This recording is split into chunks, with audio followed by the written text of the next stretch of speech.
Hi, welcome back guys. This is your friend, Cabbage Head Fanfics. Back with amazing fanfiction. This is the series of What If Deku Becomes Captured Villain? Now before starting, please give this video a like and subscribe to the channel if you want more videos like this. Now let's get into the fanfic. It took Izuku a while to realize what game the HPSC was playing. They'd moved him to a new cell with an actual bed, given him more than the bare minimum of food to keep him alive, and stopped his interrogation sessions. At first he'd thought they were trying to lure him into complacency by treating him better, but after a few days with no visitors that didn't seem likely. Then, around a week after he'd been moved to the new room, he was laying on his back counting the spots on the ceiling when the door opened and he was greeted with the sight of Nizu and Eraserhead staring back at him. "So this is why they moved me. They wanted to hide how shit my real cell was from the heroes," was his first thought as he watched Nizu walk over to his bed and hoist himself up to sit by Izuku's feet. Eraserhead took a position by the door, leaning against the wall with crossed arms. Ignoring the glare that was supposed to intimidate him, he kept his eyes on Nizu, propping himself up on his elbows to watch the rodent. Once the chimera was settled, he grinned at Izuku. "Hello, Abyss. I am Nizu and this is my colleague." Izuku cut him off. "Eraserhead, yes, I'm aware. Just get to the point so I can go back to my tropical vacation." Nizu made a chittering noise that sounded vaguely like laughter before he nodded. "Very well then, we are here to offer you a spot in UA's newly formed Villain Rehabilitation Program." Izuku rolled his eyes. "Pass." Eraserhead sighed, his glare slipping into an impassively blank face. "Kid, you haven't even heard what we're offering you. Oh, you think I want to hear how you plan to make me into a model citizen with therapy and cookies and rainbows? I'd rather have my fingernails ripped out with rusty pliers." Izuku decided he was already done with this and flopped back down to stare at the ceiling some more. He could feel Nizu's beady little eyes on him. "Actually, the program is designed to teach you to go from villain to hero. Now, it won't be required for you to go into heroics upon graduation. You, like any other student, could go to college or take up a civilian job, but you would be a hero student learning all the same things as your peers. Yes, therapy will be required and you will be heavily monitored, but you'll be a hero in training and, if you are successfully rehabilitated, we can expand the program to other young former villains." Nizu leaned more toward him, his eyes flashing with excitement that couldn't mean anything good. "After your graduation from the program and UA, you would be free to live your life with a full pardon from your crimes." Izuku scoffed at the idea. "Yeah, I'm sure the commission and the public are just dying to have a villain kid take a seat in the hero course. It doesn't matter if they like it, you deserve a second chance and eventually they'll see that change is possible. Besides, I thought the league was all about calling out the commission these days? Why would you care if they approve of the program?" Izuku stayed silent. There wasn't anything that could convince him to go play hero with those assholes. Then Eraserhead spoke up again. "Be aware, if you refuse this offer you will remain in HPSC custody until they get the information they want on the league and then you will be transferred to Tartarus to serve a life sentence for your crimes." Izuku wasn't stupid. He knew the heroes were mostly blind to what really went on behind commission doors. They didn't realize exactly what his options were here. Either he spent the next 2.5 years surrounded by heroes and hero hopefuls playing nice until he was free, or he spent the rest of his life being tortured for information he would never give. He could hear Dobby in his head telling him, "Don't be FNG stupid kid." So with a tired sigh he agreed. "Fine, make me a hero." Eraserhead's face remained impassive, but Nizu's vicious grin sent a chill down his spine. "Excellent, please put this on." He produced an ankle monitor. "This will track you at all times and every staff member of UA has access to your location. Not to worry, it will not affect your quirk and you won't be required to wear the quirk canceling collar once we are on UA grounds. I'm aware no one has gotten your identity as of yet, and we can call you something else until you trust us enough to give us that information, but we can't call you by your villain name. So please come up with something suitable for now. You can call me Zuku." It was close enough to his name that he'd given himself when he'd run off to join the league, but not enough to find the fake identity he'd created when he'd wiped all traces of his former self. Nizu nodded, watching him attack the monitor to his ankle. Excellent name, Izuku. You'll be staying in the dorms which are already equipped with cameras and state-of-the-art security systems. Your room will be camera-free, but unlike the other students, the door will be locked from the outside at curfew until we can trust you to move about the dorms more freely. Izuku swung his legs over the side of the bed and watched Eraserhead watch him while Nizu finished explaining. You will be given some clothes and a uniform as well as a stipend to spend on other items you may want. Since you won't be allowed to leave campus for the foreseeable future, any items you wish to purchase you will tell Aizawa, or Eraserhead as you know him, and he will procure them for you. Be aware, you are not permitted any electronic devices because of your known hacking skills, so any requests for devices will go ignored. Any questions? Izuku shook his head and Nizu clapped his paws together before jumping to the floor. He was ushered out of his cushy cell and led to a car. He was really hoping he'd made the right choice. Keeping himself from rubbing at his neck once they removed his collar was a struggle. It had been slapped on the moment he was captured and Izuku wasn't about to reveal to those assholes that there was no point in it. So he'd had it on for months now and his neck was raw from rubbing against the metal all that time. To keep from showing any weakness, he stuffed his hands on the pockets of the pants he'd been given to change into before being led to his dorm. The clothes they'd handed him were boring and plain, but much better than the thin jumpsuit the commission had dressed him in. Unfortunately, they hadn't given him any of the things he'd been wearing or carrying when he'd been captured, so the shoes provided were pinching his feet. Izuku would have to stretch them out or request a bigger size. Because he'd be demed if he gave Aizawa a request for a pair of quirkless shoes. The custom boots he'd worn as part of his villain gear weren't the brand or signature red of the normal quirkless shoes, so he hadn't been worried about them figuring him out. It wasn't that he was trying to hide his quirklessness as a villain, but he needed the custom boots for more support during fights. Now that he was living among the heroes, he was glad no one had figured out Abyss was quirkless. Izuku held no delusions about how he would be treated here if they knew, if he wasn't thrown back to the HPSC the second they found out. Of course, now that he would be in Class 1A, it was just a matter of time before they found out. With Bakugo, because he'd stopped being Kaken the day he'd crossed that line Izuku had thought his first friend would never cross, the day he'd told Izuku to jump, in the class, he wasn't expecting it to be more than a day before everyone knew all of his carefully hidden secrets. They had warned the students and their parents about the program before making the offer to Izuku and then sent the kids home for the weekends so Izuku could have a day to exist in the dorms before the staring and harassment started. He followed Aizawa around during his tour and then he sat in his room for 30 minutes before he figured the man wouldn't be listening outside his door. Getting up, he swept every corner of the room, searching for cameras or microphones. Surprisingly, there were none, but he'd be doing daily checks in case they added them later. Testing the door, he found that it wasn't locked just as promised. Izuku wasn't holding his breath about his freedom here. Not spying on him or locking him in his room all day didn't mean shit when soon all eyes you'd be watching and waiting for any slip-up that would get him sent back. He made his way downstairs to the kitchen. Aizawa was working on a laptop in the living room and he could feel those dark eyes tracking his movements. Ignoring his guard, Izuku pulled out ingredients from the communal section of the large refrigerator. He had been given his own space in the fridge and cabinets and had to give Nizu a list of things someone would be bringing him later so he would have his own food until the next class grocery trip. Slapping together a veggie sandwich and grabbing some carrots to dip in hummus, he sat on the couch not occupied by the pro-hero.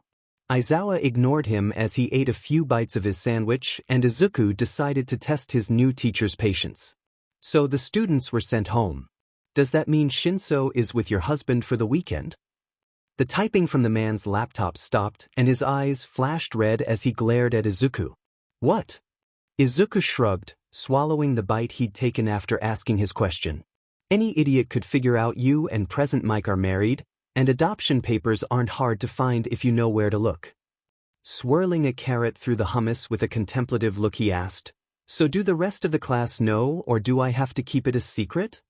Aizawa snapped his laptop shut to give Izuku his full attention. If you think threatening me will? He snorted. Chill, Eraser, I'm not threatening you. I've known this information since before I was a villain. If I were going to share it I would have. Just wanted to be sure I wouldn't be outing you if I mentioned it in front of the class. He bit off the end of his carrot and mumbled around his food, and Himiko calls me paranoid. My class is aware that Shinsou is our son and that we are married. It isn't public knowledge and it will stay that way, understood? Izuku gave him an eye roll and a nod, and Aizawa went back to his work. Well, it wasn't the reaction he'd been expecting, but he'd made it clear he knew more about the man than he knew about Izuku, and that was something. He finished up his lunch, cleaned his dish, and dug through the closet in the corner of the living room he'd seen the sewing supplies in on his tour. Grabbing it, he started toward the stairs, but was stopped by Aizawa's deep voice calling out, "If you need to use those, you'll have to do it in here. No sharp objects in your room, and that has needles and scissors." Rolling his eyes, he was starting to think he'd be getting eye strain very quickly. He dropped it on the table and returned to his room to grab his shoes and clothes. Izuku dumped his clothes next to the sewing kit and carried his shoes into the kitchen. The other students wouldn't be returning until the following afternoon, so no one could complain about what he was about to do. He filled several Ziplocs with water, stuffed them into each of his shoes, and slid them all into the freezer. They'd given him shoes for class, casual wear, and training, and he needed each of them stretched. Water expanding as it became ice overnight was the quickest way to stretch them out so he could avoid blisters. Izuku plopped down onto the floor next to the table and picked up the first of the boring but shirts they'd given him. Aizawa was watching him with a critical look in his eyes. "Why exactly are you freezing your shoes?" Not looking up from where he was cutting the sleeves off a plain gray shirt, he answered, "Too tight, gotta stretch them out. Unless you wanted to give me blisters, and that's why you gave me the wrong size." He knew that wasn't why they didn't fit, but the disgruntled noise the hero made was satisfying. "That was the size the HPSC provided us based on the shoes you've been wearing when they took you in." Moving on to turning a black shirt into a crop top, Izuku sighed. "You say took me in like they adopted a stray. They captured me, don't sugarcoat. I guess we can add measuring to the list of things the commission is sheet at." Aizawa didn't acknowledge any of that, simply saying, "We can get you the correct size. I'm guessing one side up." Setting aside his crop top to grab his soon-to-be ripped jeans, Izuku hummed, "Or just extra wide in that size. Doesn't matter, those will be stretched by tomorrow. We should get you the right size, we want you to be comfortable here, Izuku." Looking at the man with a deadpan expression, he held up the jeans he was cutting. "Then why did you try to dress me like a basic fuckboy? The real criminal here is whoever designed these boring but clothes." Aizawa rolled his eyes and went back to ignoring Izuku, which was fine with the teen. He had clothes to destroy. Izuku just considered himself lucky that he'd met someone with a body-modifying quirk in his time as a runaway. God knows he didn't need them figuring out he was trans. If they didn't already know, who knows if the commission had told them, because he still needed a binder.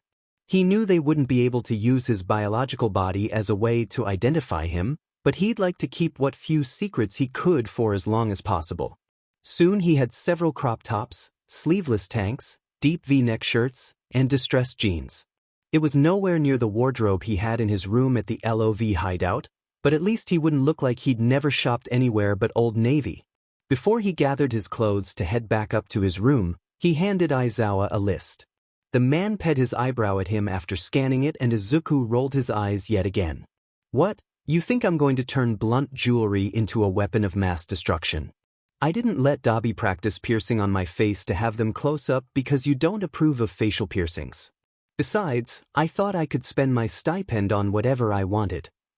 He crossed his arms and ped his head while Aizawa sighed at him. "I don't care how you decorate your body. I was surprised about the books.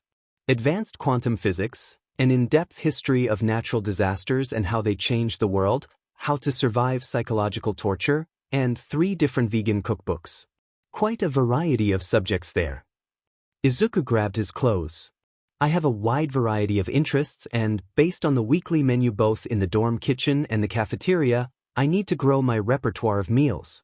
I'm not eating meat or dairy just because you heathens can't be bothered to provide something other than salad for those of us with specialized diets." He made his way out of the room while Aizawa processed that. He wasn't going to argue about the things he wanted to buy with the money they were giving him. It wasn't like he'd be using all the money and be left with no food money, and they couldn't deny him some books to keep himself from going insane without access to the internet. Well, they could, but Izuku wasn't going to sit around for whatever lecture would accompany the denial of his request. He needed all his patience left for meeting his classmates tomorrow. Since Izuku was going to have to meet all his classmates that day, he was staying in his room until they were all back. If he was going to have to be introduced to 19 other kids, he would do it all at once. One round of hateful glares and possibly thrown fists was enough for him. Thank you very much. It's not like he could defend himself either. Years as the quirkless kid who provoked the other kids for attention hadn't taught him that, and now he had the added threat of being sent back to the commission. Not that he expected to be here much longer after Bakugo told them he was quirkless, but he would keep his vacation from the nightmare awaiting him at the HPSC going as long as possible. When they sent him back for being quirkless, he could hold onto the anger at more quirksist heroes rather than know he got himself sent back for attacking his classmates. Luckily, Aizawa had already gotten him the things he'd requested, so he spent his time learning how to endure the psychological torture he was about to face from his new self-help book while he lazed about in his bed. It felt nice to have his jewelry back in place, even if he had subpar clothes to wear. Running his tongue over his lip rings was a bit of a self-soothing thing he'd picked up since Dabi had insisted that he was perfectly capable of piercing Izuku's face, so stop freaking out. The septum ring and eyebrow ring only added to the intimidating look his snakebite piercing gave him. He was not trying to distract from an adorable baby face no matter what Himiko said. All too soon Aizawa was knocking on his door to summon him for dinner, and it was time to face the music. He entered the room behind the underground hero with his hands stuffed in his pockets, so no one could accuse him of throwing the first punch. Everyone else was already seated at the table, and all eyes were on him as Aizawa introduced him. This is your new classmate, Izuku. Remember the rules we talked about? I will give anyone who breaks them a week of detention. Now introduce yourselves. Izuku was quick to object, not wanting to be here longer than necessary. I already know who they all are. Yeah, because you've been stalking us to try to kill us.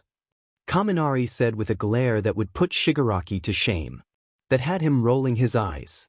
Or because, you've all been on the news and in the paper constantly. Or maybe because you were all in the nationally televised sports festival. Ida stood from his chair to make aggressive arm movements while he scolded his classmate. Kaminari, we are supposed to be welcoming our new classmate. Izuku will never give up villainy if he is constantly reminded of his past deeds. Uraraka huffed. Ida, how do you expect us to welcome him when he's tried to kill us all before? Actually, I've never tried to kill any of you. If I had, we wouldn't be having this lovely conversation. There was no mistaking the sarcasm dripping from his words, and it made every student at the table tense. Kirishima was the next to speak. Oh yeah? What about the USJ? Or how about when you kidnapped Bakugo? Raising his pierced eyebrow, Izuku stared back at the redhead. I didn't join the league until after the USJ, otherwise their plan wouldn't have been such shit. Also, I had nothing to do with his kidnapping. The plan was to grab Todoroki, not him, and even then, I wasn't there doing any kidnapping. Kirishima was standing now too.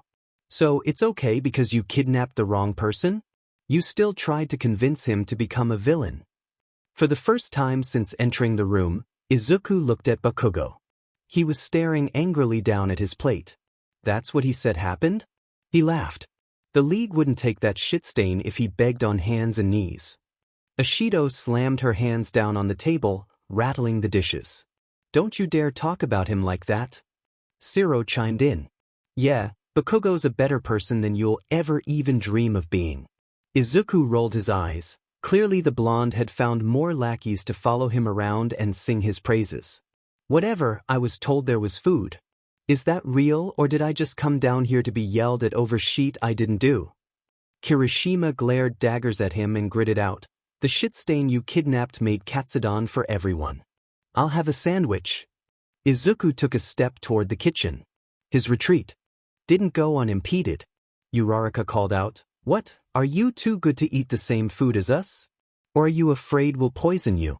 Unlike you, we don't go around killing people.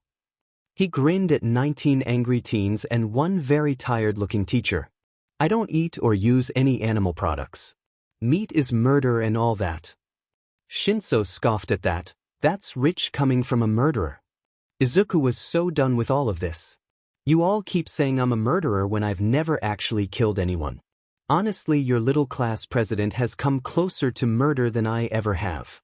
He made a fake shocked expression, complete with a hand on his chest. A hero student trying to kill someone for revenge.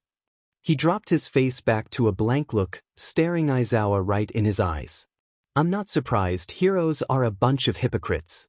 Turning on his heel, he ignored the angry shouts behind him as he walked back to his room. Of eating, he'd rather starve than spend another second in there. It was unsurprising when Aizawa entered his room right behind him. You really know how to make friends, don't you? Izuku restrained himself from attacking the man, barely. Because they were trying so hard to befriend me. The man sighed and tossed a jelly packet on the bed. There will be an adjustment, PRD. Refrain from rising to the bait and they'll warm up to you eventually. Oh, and you'll stop them from attacking me in the meantime? Like you did just now. This man had less facial expression than a rock. I would have stepped in if it had become physical. I thought it best to let everyone get their grievances out of their systems. Izuku made eye contact the entire time he opened the jelly pack and emptied it into the trash can. No one could ever say he wasn't a petty beach. Thanks for the meal, Eraserhead. It was delicious. Finally, the man got the hint, giving Izuku a nod before he left the teen alone with his thoughts. Izuku had a lot to think about. Like, why Bakugo hadn't said a word. What game was he playing at? The Bakugo he knew would have never sat there while Izuku insulted him, and he sure as shit wouldn't be trying to play the traumatized victim to get rid of Izuku. So why hadn't he outed Izuku the minute he saw him? The first day of class was a roller coaster. Izuku rolled out of bed, put on the ugly but uniform, and made a smoothie as quickly as possible to avoid his classmates. He ended up in the classroom an hour before class would start. Drinking his smoothie and snacking on a protein bar alone in the classroom while he sketched in his notebook, he could almost convince himself it would be a relaxing day. That illusion was shattered when Ida and Yaoyorozu showed up about 20 minutes before class and Ida made a beeline for Izuku. It is very commendable for you to show up for class early, however, you should not take the dishes from the dorms as they could easily get lost or broken. Izuku was far too tired for sassy comebacks, having barely slept the past few days. So he just saluted Ida and went back to his drawing. That clearly wasn't what the other boy expected. He froze with his arms up and a stern look on his face. Ida stood next to him waiting for any other response, but Izuku continued to ignore him. Moving on from the dish, Ida brought up his next grievance. You also need to remove those from your face. Jewelry is not in line with the dress code and not being in proper uniform is disrespectful to the school. He managed to contain his flinch at the hands moving through the air near his face. Yaoyorozu is wearing jewelry and I don't see you telling her to take out her earrings. Ida stood up straighter, if that was possible. Earrings and facial jewelry are entirely different matters. Ping an eyebrow. Izuku asked a simple, why? Ida opened and closed his mouth a few times. When no response was offered, he continued. Jewelry is all jewelry, doesn't matter where it's worn, it's all just metal and stones used for decoration. Plus the handbook doesn't say anything about jewelry under the dress code. I could show up in a tiara as long as I was wearing the uniform and not be breaking any rules. Ida was slightly red and Izuku smiled sweetly. You can't make up rules just because you don't like something and you're the class president. That's an abuse of power. Now Ida was a bright red and Yaoyorozu apparently decided to step in, walking over with a cheery smile on her face. Good morning, Izuku. I wanted to officially welcome you to our class and offer my tutoring services if you need them to catch up in class. We also have weekly group study sessions that you are welcome to join.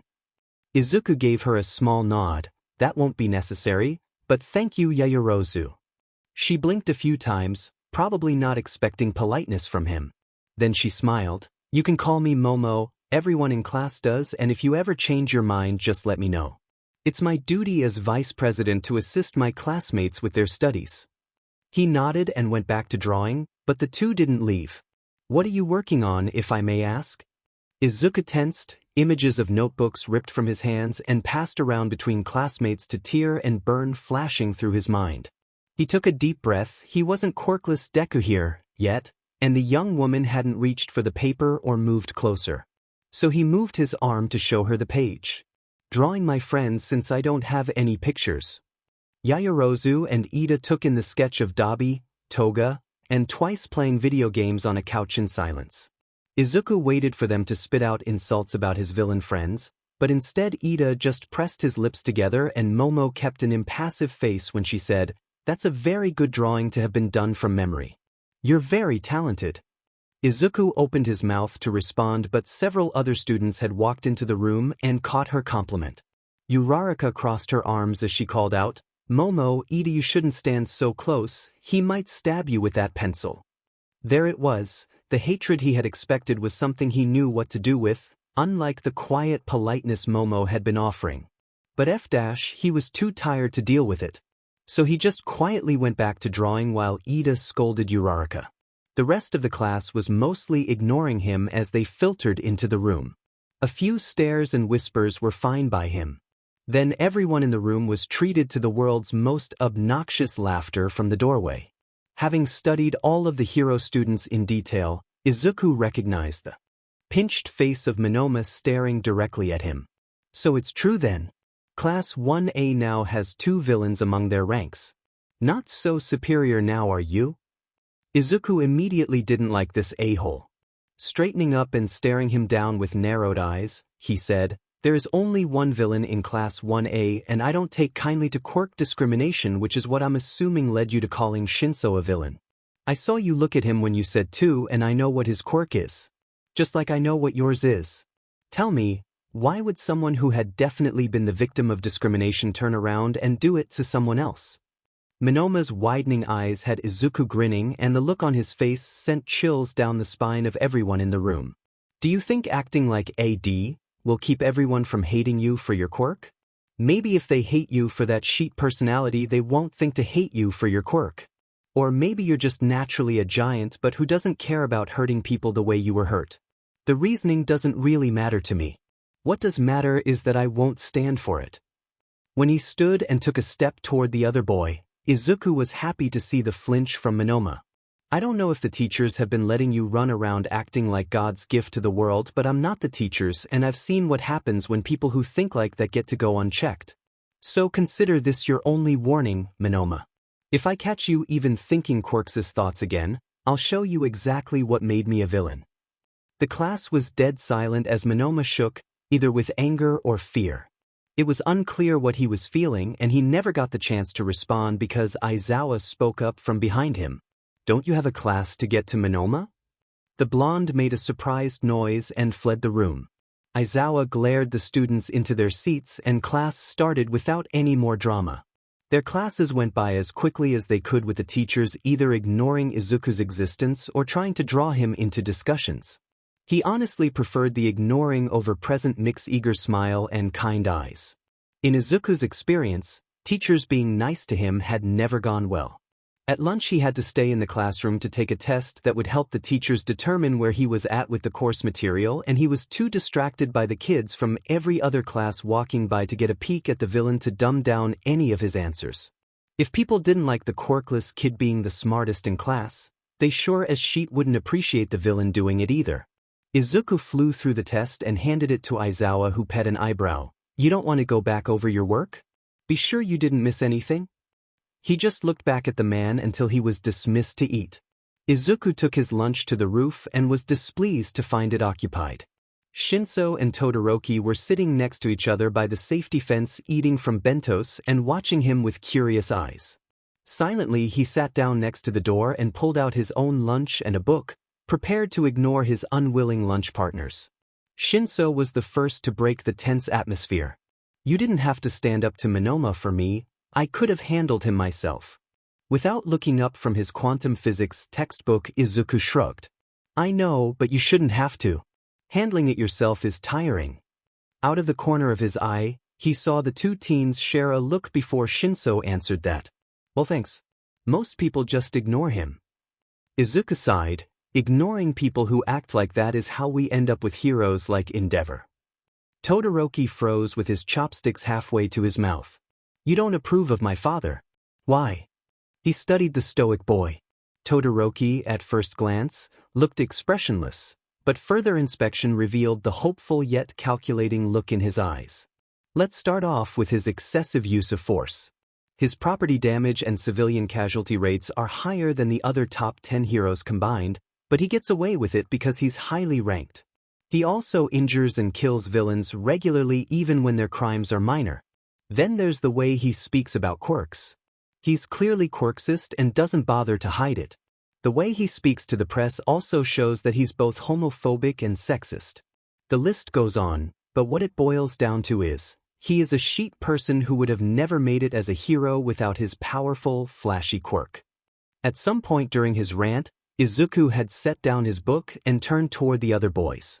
So he got to see in detail their shocked and thrilled expressions. Then Shinsou laughed. Well, Shitroki, sounds like we found someone who hates your dad more than you do. The other student ignored Shinsou and gave Izuku a small nod. We eat up here every day. You are welcome to join us. Then he stuffed his noodles in his mouth and Izuku went back to his book. They spent the rest of lunch in a peaceful silence. It wasn't until heroics that afternoon that Izuku really wished he'd stayed at the HPSC. He knew All Might was their teacher. He knew he'd have to see the man eventually. But he wasn't prepared for the man to burst into the gym and bring up that awful feeling inside his chest. Suddenly he was back on that rooftop hearing his favorite hero tell him he could never be a hero without a quirk. Telling him to be realistic. Izuku knew what realistic looked like for a quirkless kid, dead before 20 or jobless and homeless. What made the entire thing worse was the lack of recognition in the hero's eyes. Izuku hadn't expected him to recognize him. When he'd met the hero, he was just a scrawny boy with long hair in a skirt he hated and the last bit of hope he had still in his eyes. Just because he didn't expect the man to connect the quirkless girl he'd met with the villain boy in front of him, didn't mean it didn't hurt just a bit. All Might had crushed his dreams and abandoned him on a rooftop. The least he could do is remember the boy enough to look twice even if Izuku simply reminded him of the kid he'd met. But there was nothing in his eyes as he glanced at Izuku before ignoring him to tell the class about the sparring they would be doing. Izuku found himself paired up with Shinsou, who looked relieved. While they were walking to their mat, he questioned the other boy. Shinsou whispered to him, "The class was uneven before you joined and I always happened to be the one left without a partner." Rage boiled in Izuku at the hero. Clearly he wasn't just quirksist against the quirkless. Izuku scoffed, not bothering to keep his voice down when he replied, "Guess you finally got someone villainous enough to partner with then." All Might shot a glare in their direction, but Shinsou looked like he was having a great time. Knowing how Shinsou's quirk worked meant he fought him in silence, but the other teen wasn't inexperienced. In between their matches, Izuku gave him pointers on improving his moves and praised his skill with the capture weapon. Izuku himself wasn't fighting weaponless, but the blunt training knives he'd been granted by Aizawa, to be turned in after class like he could kill everyone with training knives, couldn't cut through the fabric. So he mostly relied on his bow staff and fists. They both won some matches and Shinsou took his suggestions seriously. As they were entering the changing room after class, Shinsou asked, "I thought you were more of the league's strategist. Where'd you learn to fight so well?" Izuku shrugged, pulling off his shirt as he grabbed his clothes to head into a private stall. "I trained with every member of the league and with Dabi and Himiko before I joined." Shinsou turned to him to say something else when he caught a look at Izuku's chest. "You have tattoos?" He glanced down at the dragon across his chest that had been the first to catch the other boy's eye. He also had a dagger on his shoulder, a marble on his side resting against a hand of cards, a magnet on his lower back, a warp gate on his thigh, a large bicolored number 2 on his calf, spinner's sword on his other calf, and an artist's glove crumbling to dust on his upper arm. He had wanted each of his family members represented on his skin when they'd all decided to get tattoos. "Yeah, Dabi loves doing tattoos. He says he likes to live vicariously through us since he has too much scarring to have room for many tattoos." Kaminari was looking in their direction. Shinsou's remark was loud enough to draw most eyes to them in the locker room. "Looks like you aren't slacking with scars either. You and your villain buddies like to torture each other for fun or something." Entering the private stall to change, Izuku tossed his answer over his shoulder. "Nah, I got most of these before I was a villain. He caught Bakugo's tiny flinch as he closed the door between him and his classmates. So his bully didn't like the reminder of his past? Izuku could work with that.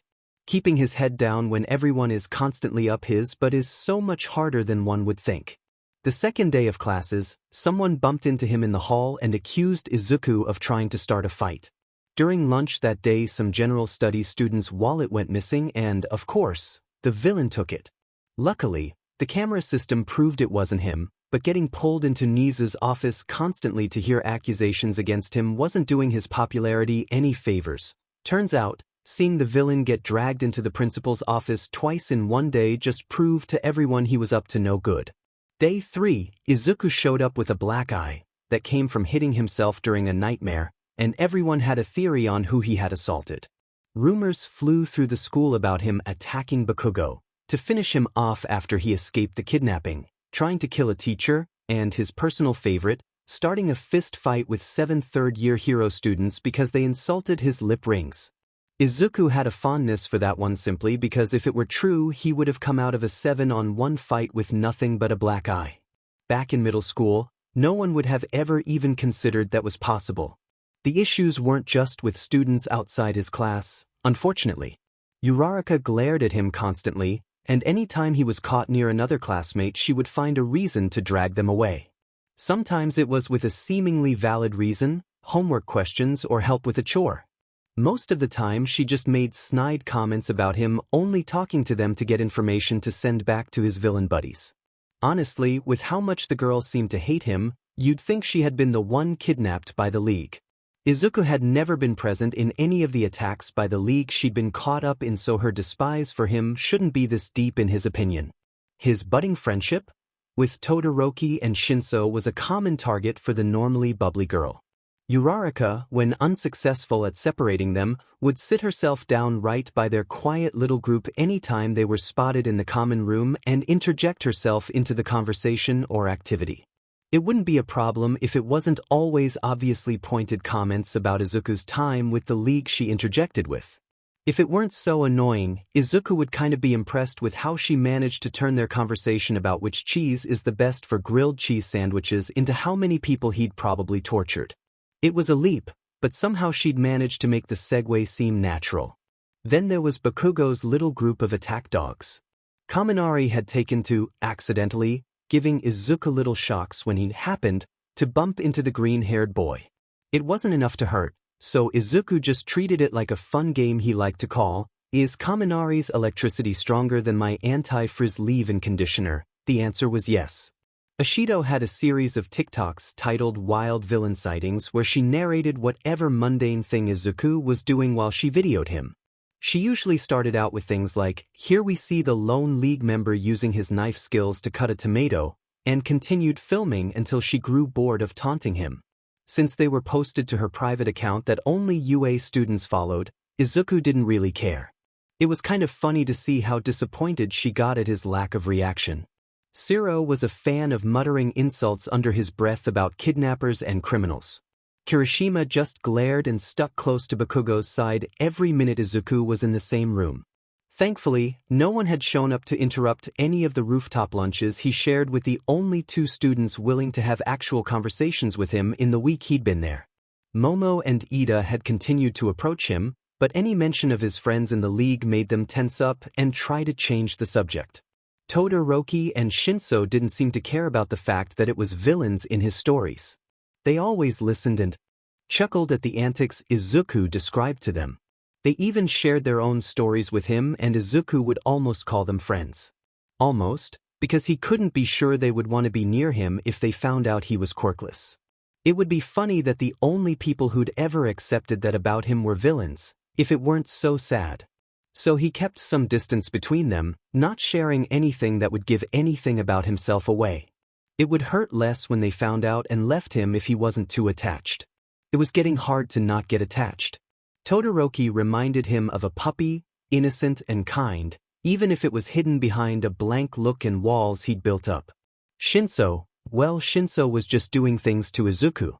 His stupid laugh made Izuku's breath catch, and his pretty eyes had him catching himself staring too often. It didn't help that the boy had noticed Izuku's scars that matched his own. They had been sitting on the roof talking about some online comic they both had read while Todoroki slurped his noodles and listened to their discussion. Izuku had reached up to adjust his nose ring and the movement drew Shinsou's eyes to the marks next to his nose. They were faint, having gotten them when he was 10 and his teacher grew tired of his constant mumbling. He spent every day that year muzzled so he wouldn't bother the normal kids. The muzzle was too small, cutting into his skin and made worse by the way his bullies liked to yank on the straps behind his head in the hall. Shinsou stared at the scars while he brought a finger up to trace the matching ones on his face, much more prominent since a brainwashing quirk probably had more than one person muzzling him in his life. No words were said, but the understanding in the other boy's eyes made Izuku want to hug him. The fact that he didn't ask any questions about it, or anything about his past, just letting Izuku share what he was comfortable with, just made that annoying feeling in Izuku's chest grow. He had never had a crush before, never let himself believe he was worth enough to feel things like that. Then when the league had forced some self-worth into him, they were family and he could never feel anything like that for his brothers and sisters. Or weird uncles that liked to cosplay bartenders.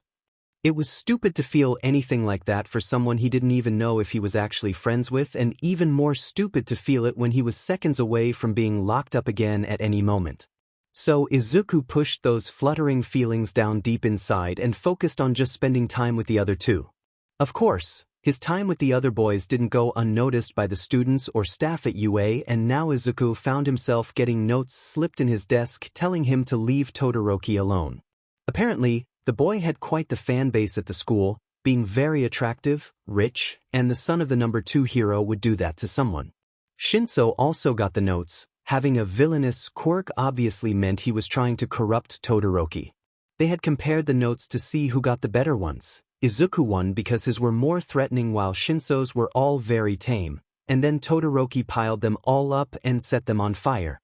All that's to say, Izuku was clearly being watched by everyone at all times, so it shouldn't have surprised him when he was caught actually breaking a rule. Honestly, if they were going to lock him in his room at lights out, they should have given him a private bathroom. It wasn't his fault that the guy he and Dabi had found that did body modifications with his quirk charged too steep a price for Izuku to get rid of his yuters as well as his BRSTS. So while he had the chest he'd always wanted, he was stuck with this inconvenience for the foreseeable future. He'd woken up with intense cramping and covered in blood well after his door had locked for the night. Luckily, the lock was electronic and pulling a few wires got him out after he'd cleaned up the best he could and changed his pants. He made his way downstairs where he grabbed one of the heating pads from the first aid closet. How much did these kids get injured they needed a whole closet just for first aid supplies, and shuffled into the girls' bathroom. Izuku had checked it was empty before entering and stuffing a handful of the free tampons into each of his pockets, because if he was going to ask Aizawa to buy him tampons. He was just about to exit the bathroom when he heard the voices. It was Kirishima he heard first. "Bakubro, you should say something to the teachers. We can all tell having him here makes you uncomfortable." It didn't take a genius to figure out they were discussing Izuku. Bakugo's reply was as quiet as it was angry. "You shitty hair, I'm not uncomfortable." Zero made a noise of disagreement. "Dude, ever since they announced he'd be coming here you've been all quiet and you never look at him." Ashido agreed before Bakugo could respond. "Yeah, it was super dumb of them to put him in our class since you were only kidnapped by the League like 3 months ago. I think if you say something they'll move him to another class if they don't just send him back to jail or wherever." Bakugo snarled, "I'm not saying sheet, because I don't have a FING problem. If you do then you go to the teachers." Kirishima was the one to respond to that. They don't care that none of us want him here, but they can't ignore that putting him in the same class as you is re-traumatizing a victim, so they'll have to get rid of him." Familiar explosions echoed in the otherwise quiet room. All of you, I'm not effing victim and I'm done with this conversation."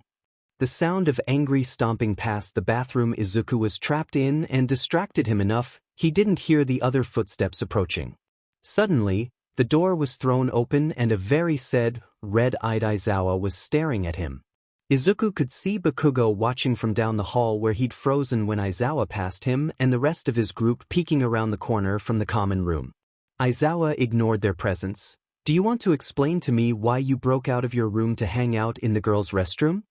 Izuku shrugged. Not particularly. Let me rephrase that. Tell me why I got an alert about you leaving your room and another about you entering the girls' restroom, and then tell me why I shouldn't send you right back to the commission for breaking the rules clearly set out for you as well as the rules against boys in the girls' private spaces. Izuku was tired, he was cramping like a motherfucker, and he hadn't taken the time to put in a tampon yet so he could feel blood running down his thighs. He was just FING done in that moment. So he stepped right into the teacher's personal space with narrowed eyes and said, maybe if the school considered how bigoted their practices were I wouldn't have had to go into the girls' bathroom to get my hands on the free tampons only offered to the girls. Maybe if you all considered that it isn't just girls that need these products and supplied them for the boys as well we wouldn't have this problem. He pulled a tampon out of his pocket and shook it in Aizawa's shocked face. Maybe if anyone had considered that locking me in my room without access to a bathroom for 9 hours was a dumb idea, I wouldn't have had to break out. I'm so sorry that me waking up in pain and covered in blood is such an inconvenience for you, but at least the commission had the effing decency to put a bucket in my cell so I could pee whenever I needed to. Turning away from the frozen underground hero, Izuku growled out, if you're going to stand there and block my path to the boys' bathroom, I'm going to use one of these because I'm not a fan of free bleeding and I've already stained one pair of pants tonight. Izuku slammed the door to the stall and went about his business. Aizawa called from the door to the bathroom, if you knew you needed those products you should have told us so we could provide them and you wouldn't have had to break out of your room. He exited the stall and washed his hands in silence. Then he turned to his teacher. 1. I shouldn't have to disclose my private information to be shown some common decency. 2. Why on earth would I trust you with any information about myself when not forced to? 3. I didn't know I would be needing them or I would have already gotten my hands on them. Bakugo's friends had come up behind Aizawa to watch the show and Zero couldn't keep his mouth shut any longer apparently. You didn't know? Doesn't this happen like every month? Izuku was about to answer when pain ripped through him. He had a high pain tolerance, but for the last year his cramps had been so terrible they made him double over in pain. This was worse, his abdomen was on fire and, as someone who had been stabbed, he could say it was worse than getting stabbed. Clutching his stomach and groaning through his teeth, Izuku almost missed Ishido's gasp. All eyes were on his legs that were rapidly being covered in blood. The pink girl informed them, that's not normal, something's wrong. Aizawa moved toward Izuku, who couldn't help the flinch he made. The hero put his hands up, I'm not going to hurt you, Izuku. I need to get you to recovery, girl. He couldn't even protest as more pain punched all the air out of his lungs in the form of a choked scream. Aizawa scooped him up and pushed past the other students on his way out of the dorms. The walk to the infirmary was quiet aside from Izuku's pained noises. Soon he was laying on a bed while Recovery Girl examined him with Aizawa waiting in the hall. She called Aizawa back in before telling Izuku what was going on and, at his protest, said, since you won't give us the name of a parent or guardian, your homeroom teacher has taken guardianship over you and is therefore entitled to being kept informed. Izuku crossed his arms and rolled his eyes and she took that as a sign to continue. Now, there is an excessive amount of scarring in your uterus that clearly wasn't caused naturally. The scar tissue was too thick and caused a rupture in your uterus. We can't heal the scar tissue, just the rupture, but the scarring is so extensive that this could happen again. He could appreciate the blunt way she stated all of this. He couldn't appreciate the pity in her eyes as she went on. I recommend a surgery to remove the uterus completely. Izuku nodded. Do that. I don't want it anyway. Recovery Girl gave him a soft smile. Okay, I'll contact the surgeon and Nizu about you leaving campus for the procedure, but I need to know how the scarring happened. It could cause complications during surgery if there are other possible issues we aren't aware of. Have you had a previous procedure or carried a child? Izuku eyed her warily. He didn't want to discuss this ever, having pushed it from his mind the minute it was over. But he also didn't want to bleed out on an operating table. So he looked down at his hands and admitted, I had a back alley abortion a year ago and that's when my PRDS got really painful and irregular. Aizawa looked a little green, but Recovery Girl just nodded. That would cause this kind of scarring if it wasn't done properly. It shouldn't affect the surgery, however. Now let me make those calls and we can get you all fixed up. She shuffled off to her office and Izuku was left with his perpetually tired teacher. I apologize for pushing you back at the dorms. You were right that it wasn't my business that you are transgender, and I'll be speaking to Nizu about getting hygiene products put in the boys' rooms as well. Izuku just stared back at him. A teacher had never apologized to him before and it was kind of throwing him for a loop. I also shouldn't have threatened to send you back to the HPSC. They fought us hard on bringing you here and I didn't want to have to tell them you'd broken one of the conditions for your stay here. Once I found out why you left your room I should have dropped it, but I let my anger get the best of me and that was wrong. His voice was far too quiet for his liking when he asked, "So you aren't sending me back?" Aizawa sighed. "No, you weren't hurting anyone, and if any of this gets back to the commission we can play it off as a medical emergency, which it is." Izuku nodded and they stayed silent after that. He let Aizawa stew in whatever thoughts were running through his mind while Izuku just thought about how relieved he was that he didn't have to go back there yet. Thank whoever created quirks that healing quirks existed. Izuku had gotten the HSRCTMY he dreamed of for years and was good to go back to the dorms the next morning and cleared to participate in whatever physical activity heroics class would consist of on Monday. Aizawa had accompanied him to the hospital with Recovery Girl and Midnight, because he was such a threat while in excruciating pain he needed 2 guards. He got back to the dorms the next afternoon and was greeted by a nervous-looking Baku squad. Ashido stood up as soon as he entered and was flanked by all of Bakugo's friends. The blonde stayed put on the couch. "Zuku, I wanted to say that while I still don't like or trust you, it isn't because of the trans thing." Ashido was making a serious face he'd never seen on the girl before. "I just want to be sure that you know anything negative I say or do is because I think letting a villain in UA was a mistake. I have no problem with you being transgender." Shiro and Kaminari made noises of agreement. Kirishima flashed him a small smile. "Yeah, it would be super unmanly for us to pick on someone because of their gender." Izuku knew they were trying to be good people here, but he couldn't help pointing out the obvious. "But it's perfectly fine to pick on them because of a past you know little to nothing about?" Shiro said that Izuku wasn't accepting whatever scraps they threw him. "Don't act like you're the victim here. You're a villain, that's all we need to know about you." Kaminari crossed his arms. "You'd treat all of us a lot worse if the positions were reversed." "That's what I'm talking about." Izuku pointed at Kaminari. "You assume that because someone slapped the label, villain, on me I must be a terrible person. Yes, I broke laws and I did things that would make your skin crawl, but I never hurt anyone without knowing the entire story." He leaned into Kaminari's space. "I have never assumed anything about anyone. I get to know people before I judge them and I treat them based on who they actually are. So don't stand here and act like you're being a good person just because you don't care that I'm trans when you've been treating me like shit." Kirishima stepped in front of Izuku as he made to leave the room. "Well then tell us who you really are." Izuku raised an eyebrow at him. "First you need to show me you deserve it. I don't owe you my story just because you ask for it. That's not how people work, hero, villain, or civilian." Aizawa, who was still standing in the doorway behind him, spoke up. "Zuku isn't wrong. Treating people with common decency no matter the situation is part of being a hero. You don't get to pick who does and doesn't deserve kindness because everyone does." That shocked the group enough for Izuku to push past them and head to his room.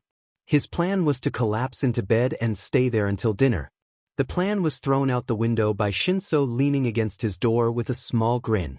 "Heard from the rumor mill you tried a jailbreak by stabbing yourself." Izuku chuckled. Was that the most interesting thing they could come up with? Shrugging, Shinsou answered. "People around here lack imagination." He moved away from Izuku's door so the teen could get in his room. "Roki is visiting his mom today, but he wanted me to let him know how you were after I checked on you. So how are you?" He opened the door and gestured Shinsou inside. "I'm fine. Got a surgery and RG healed me all up?"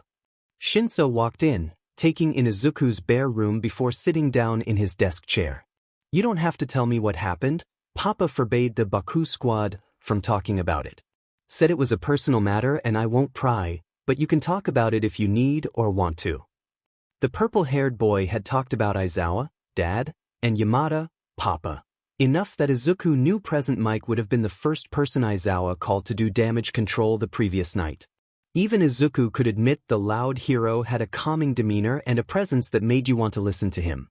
Izuku considered Shinsou's words.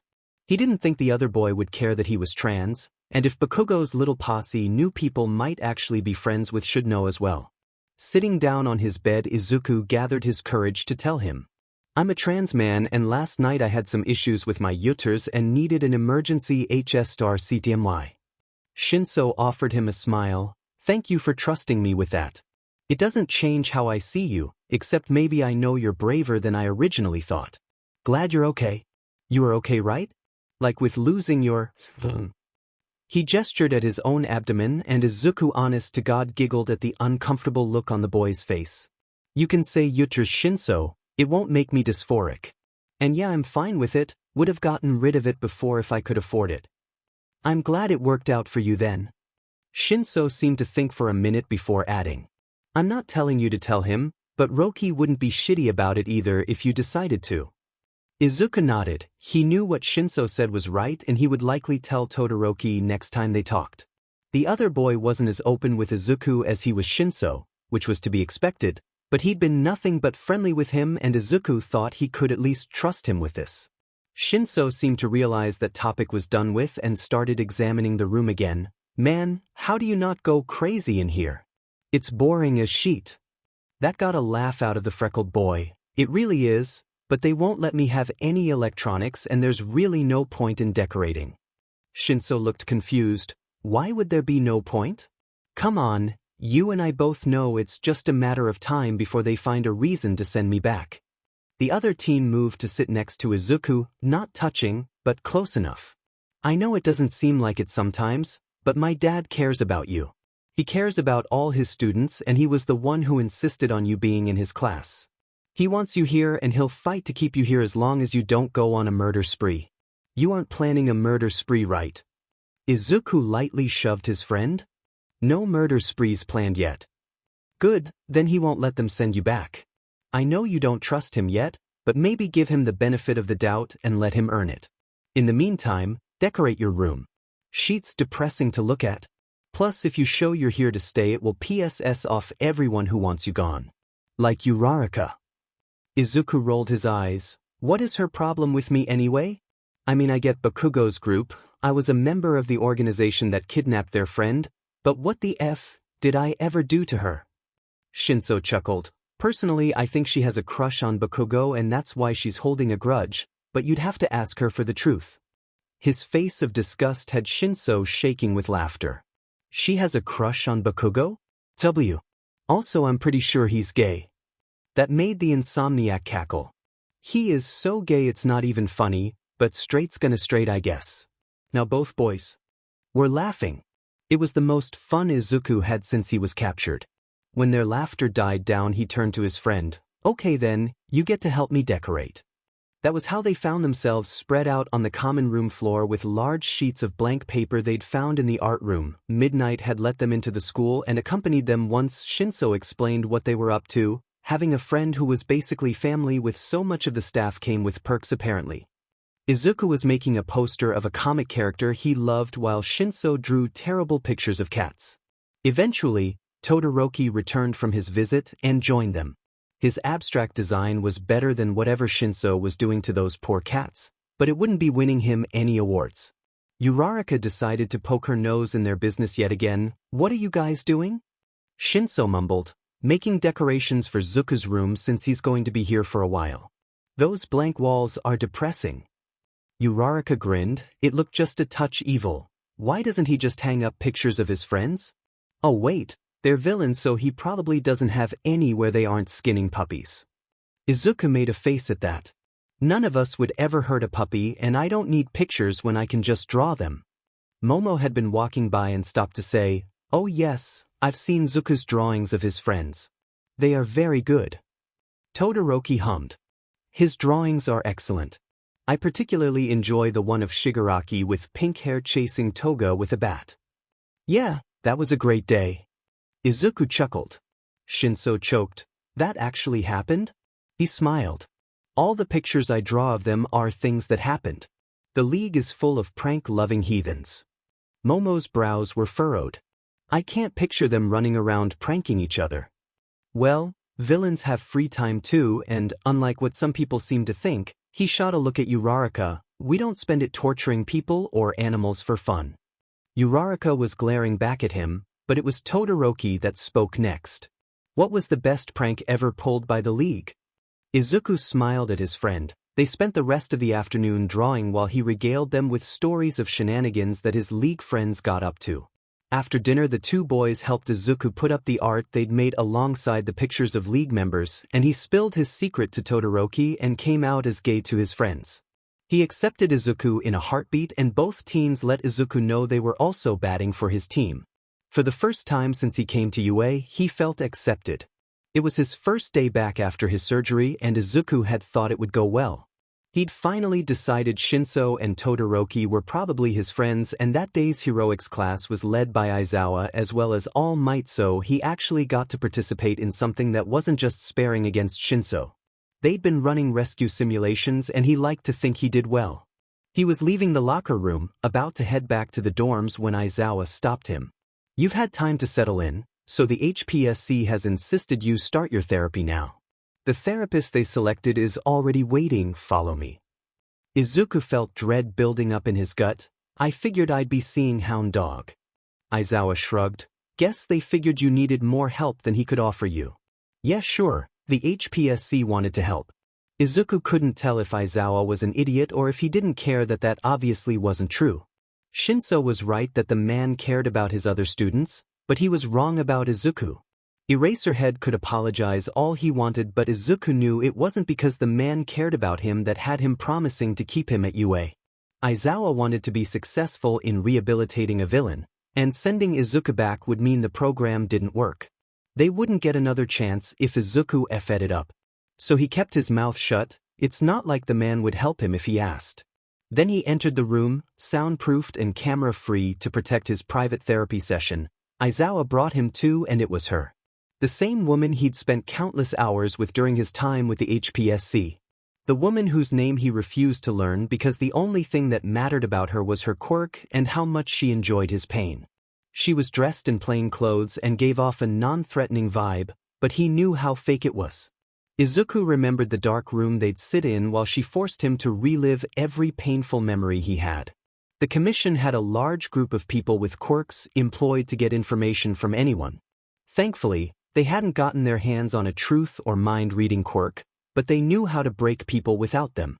There were quirks that caused physical pain and mental pain, quirks that made someone see their biggest fear come to life, and he'd become familiar with all of them. The worst was this woman. Izuku could handle pain, but reliving every time someone treated him as less than human because of biology was agonizing. The door closed behind him, and Aizawa left him alone with his personal devil. Hello, Abyss. Let's get started, shall we? Dirt in his eyes and mouth from where he'd been shoved to the ground before they'd started kicking him. He just wanted to play on the swings. Freaks like you aren't allowed at our park. Yeah, why don't you go play at the dump with the other trash? Where is the league hideout? I don't know. A slap to the face reopening his split lip from his bullies at school that day. I got another call from your school today. Why can't you behave? Don't you realize how many problems raising a freak like you causes without you getting in fights all the time? Tell me about the league's plans. No. Burnt skin, the smell of chemicals and caramel suffocating him as red eyes lit up with glee at his tears.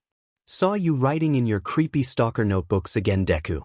When are you going to learn that no one wants you watching them? A punch to his stomach. Another burn on his arm. No one wants anything to do with you because you're a useless loser. Where is the league hiding? Have you? Coming home to an empty apartment.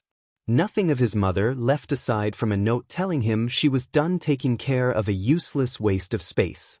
Being kicked out by the landlord a week later when the rent was due and he had nothing to give him. Digging through dumpsters for any food and being beaten by store owners for going through their trash. 10 years old and turned away from the shelter as soon as they found out he was quirkless. Stabbed over a sleeping space by a grown man and shoplifting medical supplies to stitch himself up. List every crime you have been involved in. Well, I once put the toilet paper roll under instead of over. Midoriya, I know you cheated on this test, so you'll be getting a 0 and a week's detention. Laughter in class, insults at lunch. Deku's so stupid he has to cheat. Detention with the teacher who liked to take a ruler to his head if she thought he wasn't working hard enough on the work she gave him. She never thought he was working hard enough. Give me the names of every associate of the league. Your mom. The muzzle keeping his cries quiet while his classmates used their quirks to cut and burn him. Hard plastic cutting into his cheeks when he tried to run, and they grabbed the strap on the muzzle to drag him back.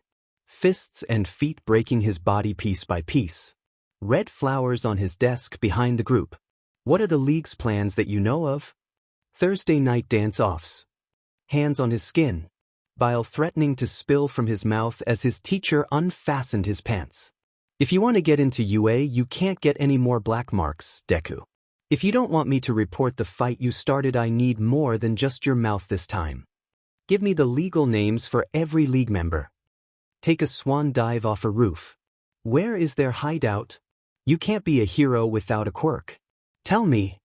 A positive PRGN-CY test staring up at him. His skin crawled, remembering the feeling of his teacher inside him. Wanting to rip off his skin at the idea of that man's child growing inside him. Give me any information and this can end. Abyss. Laying on a dirty table while Dabi held his hand as a former doctor used fishy instruments to terminate his PRGN. Pain and screaming and blood. Finally their time was up and she leaned closer to the shaking boy. I'll see you for our session next week, Abyss. The walk back to the dorm felt like walking across the country on broken legs. The noise in the common room was like knives to his brain. Stomach rolling and skin-pale Izuku started walking to the elevator when Ida called out, Zuku, we were just about to start a study session. Would you like to join us? Ignoring the class rep, he kept walking. Uraraka didn't like that. Is the villain too good to even look at us now? Think you're too smart to study with us or something? He turned to look at the girl. Go F yourself, you self-righteous bitch. Angry shouts filled the room and a frowning Shinsou approached him as he waited for the elevator. Zuku, are you okay? You look. He reached out to touch Izuku's shoulder as he spoke, and Izuku slapped his hand away. Just leave me alone. Stop acting like you care just because you're desperate for friends. As soon as the words left his mouth, Izuku knew he'd crossed a line. Shinsou's face went blank and he nodded before turning and going to sit back down next to Todoroki, who was glaring at Izuku. He knew he effed up, but he was tired and he wanted them to stop pretending. They didn't really know anything about Izuku, and if they did they wouldn't want him around. The only people who ever did was the league. Finally, the elevator doors opened and he made his escape. Entering his room and seeing the decorations they'd made with him felt like a punch to the gut. He couldn't stand having those pictures taunting him, reminding him that these people could never really be his friends. The sounds of the ripping paper barely registered as he tore them off the walls and shredded each one between shaking fingers. He didn't spare his own drawings. The sketches of his actual friends just reminded him of what he had lost. Soon he was sitting on the floor in a bare room surrounded by shreds of paper. For the first time in a long time, Izuku let himself cry. Over the next week, Izuku spent all his time alone. He ate lunch in the classroom, walked by himself, and ignored the hateful looks and words from the other students. Snapping at Shinsou had set off the entire class, and Bakugo's friends had turned up the dial on their treatment of him. Hardened shoulders hitting his, zaps that actually hurt, acid on his doorknob burning his hands. Aizawa ignored him in class now, likely upset that the villain kid had hurt his son's feelings. It felt like he was back in middle school. Monday came back around too quickly and Izuku realized he had never escaped the commission. He'd simply traded the cell they were keeping him in. If he made it to graduation, it would be a miracle. The woman masquerading as his therapist pulled more and more of his mind apart as he relived every moment he wanted to forget. When he returned from his session, everyone ignored him. Making it to his room was exhausting and he couldn't be bothered to go downstairs for dinner. The next day he was still shaky, having skipped breakfast as well and barely able to choke down lunch around his memories of spending middle school just like this. Hated, alone, and desperate for a way out. Dark circles under his eyes contrasted against pale skin from his constant nightmares. So he was understandably tired and not having a good day when Aizawa informed the class they would have a special instructor for heroics instead of All Might. Hawks entered the room and Izuku felt the rage bubbling up inside him. The winged hero had a fake smile on his face as he looked around the class gathered in the gym until his eyes landed on Izuku. Abyss. Glad to see you're doing well on the right side of the law. Doing well? You think I'm doing well? Red clouded his vision as he took angry steps forward to get in Hawk's face. I'm in hell because of you and you have the audacity to smile and say I'm doing well? Jabbing his finger in the hero's chest, Izuku was full on screaming now. I was helping you. I was going to get you away from them and you betrayed me. You knew what they would do to me. You knew what they do to people and you still handed me over to those monsters. Hawks looked confused. Kid, you needed help and the HPSC is the only ones who could help you turn your life around. Aizawa snapped into action as soon as Izuku landed a punch to the hero's shocked face. Wrapped up in his capture weapon, Izuku struggled to land another hit. I should have left you to rot, you piece of shit. His teacher pulled him away from Hawks. Every member of the class was watching frozen. Do you realize how stupid what you just did was? Izuku snarled at him. Don't act like you give a shit. You've been itching to get rid of me since I set off your precious son. I just gave you the excuse you needed. Which is what you wanted, right? That's why you brought him here, to provoke me. The teacher glared at him. I told you I wasn't sending you back and I meant that. I had no idea you and Hawks had a history. Words from you don't mean shit. You're a liar just like every other FANG hero. Just send me back, I'm tired of this farce. If you're going to continue letting them torture me, I'd rather it be in a dank cell than keep walking around here to be the victim of your little monsters in the making. The look he shot at his classmates was chilling. Aizawa had an unidentifiable look on his face. You're saying the commission tortured you? Izuku scoffed. Like you didn't know, you brought her here to keep her little game going. You mean your therapist? He balled his hands into fists. Drop the stupid act. There's no way you actually thought that psychopath was a FNG therapist. Aizawa looked at him with a critical eye. Come with me. He was dragged to Nizu's office and deposited in a chair across from Nizu, who had been on the computer at his desk. Aizawa stood near the desk with crossed arms. So Izuku, you have assaulted a pro-hero favored by the HPSC. Would you like some cookies? He waved a paw at the plate of cookies on his desk before taking one for himself. Izuku couldn't help his confusion. What? Nizu grinned, his teeth flashing. I offered you a cookie because you look like you could use some food. Warily, he took one and bit into it. Nizu's smile widened. Now, tell me everything you know about the commission. Hours later, Izuku was sitting in the common room eating his dinner, secure in the knowledge he wouldn't be going back to the HPSC. He didn't trust Nizu yet, but he was the only one outside of the league who believed the commission was corrupt and was in a position to do something about it. The principal had promised to stop the therapy sessions and use the information Izuku provided to work against them. Aizawa had gone back to the teachers' dorms and Izuku had been ignoring the curious looks coming from his classmates. Eventually Uraraka couldn't hold her tongue anymore. What are you still doing here? Shouldn't you be back in jail after attacking a hero? Ida called out. Uraraka, I'm sure the teachers and Nizu have the situation handled, and he was interrupted by a familiar voice calling out, Toshi, Dad and Papa said you were over here with your friends, but I need you for... The little girl rounded the corner blocking Izuku from view and her eyes went wide as she trailed off. Two things happened at once. First, Aizawa stormed into the dorm with a stern, Eri, you know you aren't supposed to be over here right now. Second was Eri letting out an excited cry of, Zunai, and launching herself at the boy who'd stood as soon as he saw her. He caught her in a hug and she latched onto him. I thought I'd never see you again. Are you the villain Dad said he's teaching? Are you learning to be a hero now? Can we play together again? All eyes were locked onto the girl in the arms of the villain as she smiled wider than any of them had ever seen. Aizawa moved closer with a concerned look on his face. Eri, you know Zuku? The girl nodded, moving out of his embrace, but still clutching onto his sleeve. Zunai took care of me when I was with Overhaul and we used to play together all the time. Izuku had never seen Aizawa look so ready to commit a murder. You were with Overhaul? He knew what the hero was thinking, and it was clear by the looks on the faces of everyone in the room they thought the same. Izuku shook his head. He wanted to partner with the League, but after he killed Big Sis we wanted nothing to do with him. 10. Shigaraki wanted revenge so he sent in Himiko and me. As soon as we found out about Eri, we decided revenge would have to wait.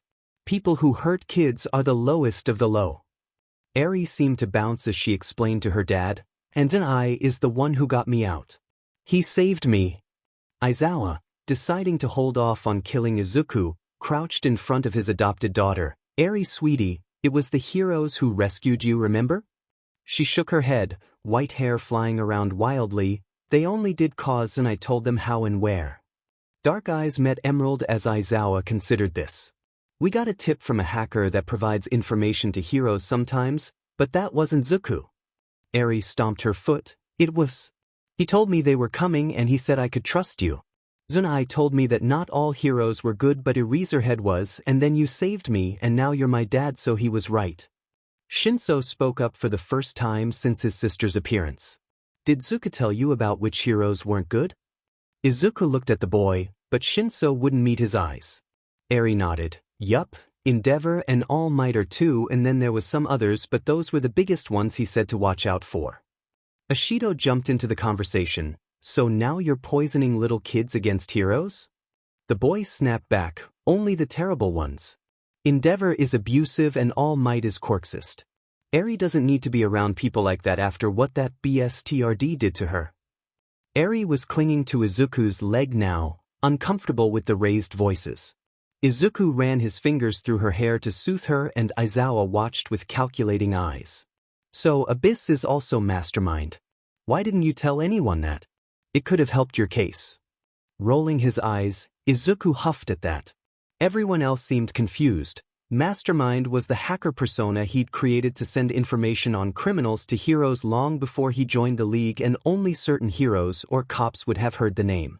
Because one of the groups Mastermind has been gunning for is the Commission. Do you really think they would be more lenient on someone who was trying to expose their corruption? He threw his hand up. How do you think I got caught? I was trying to get Hawks out from under their thumb, but he's too brainwashed to see what they're doing to him.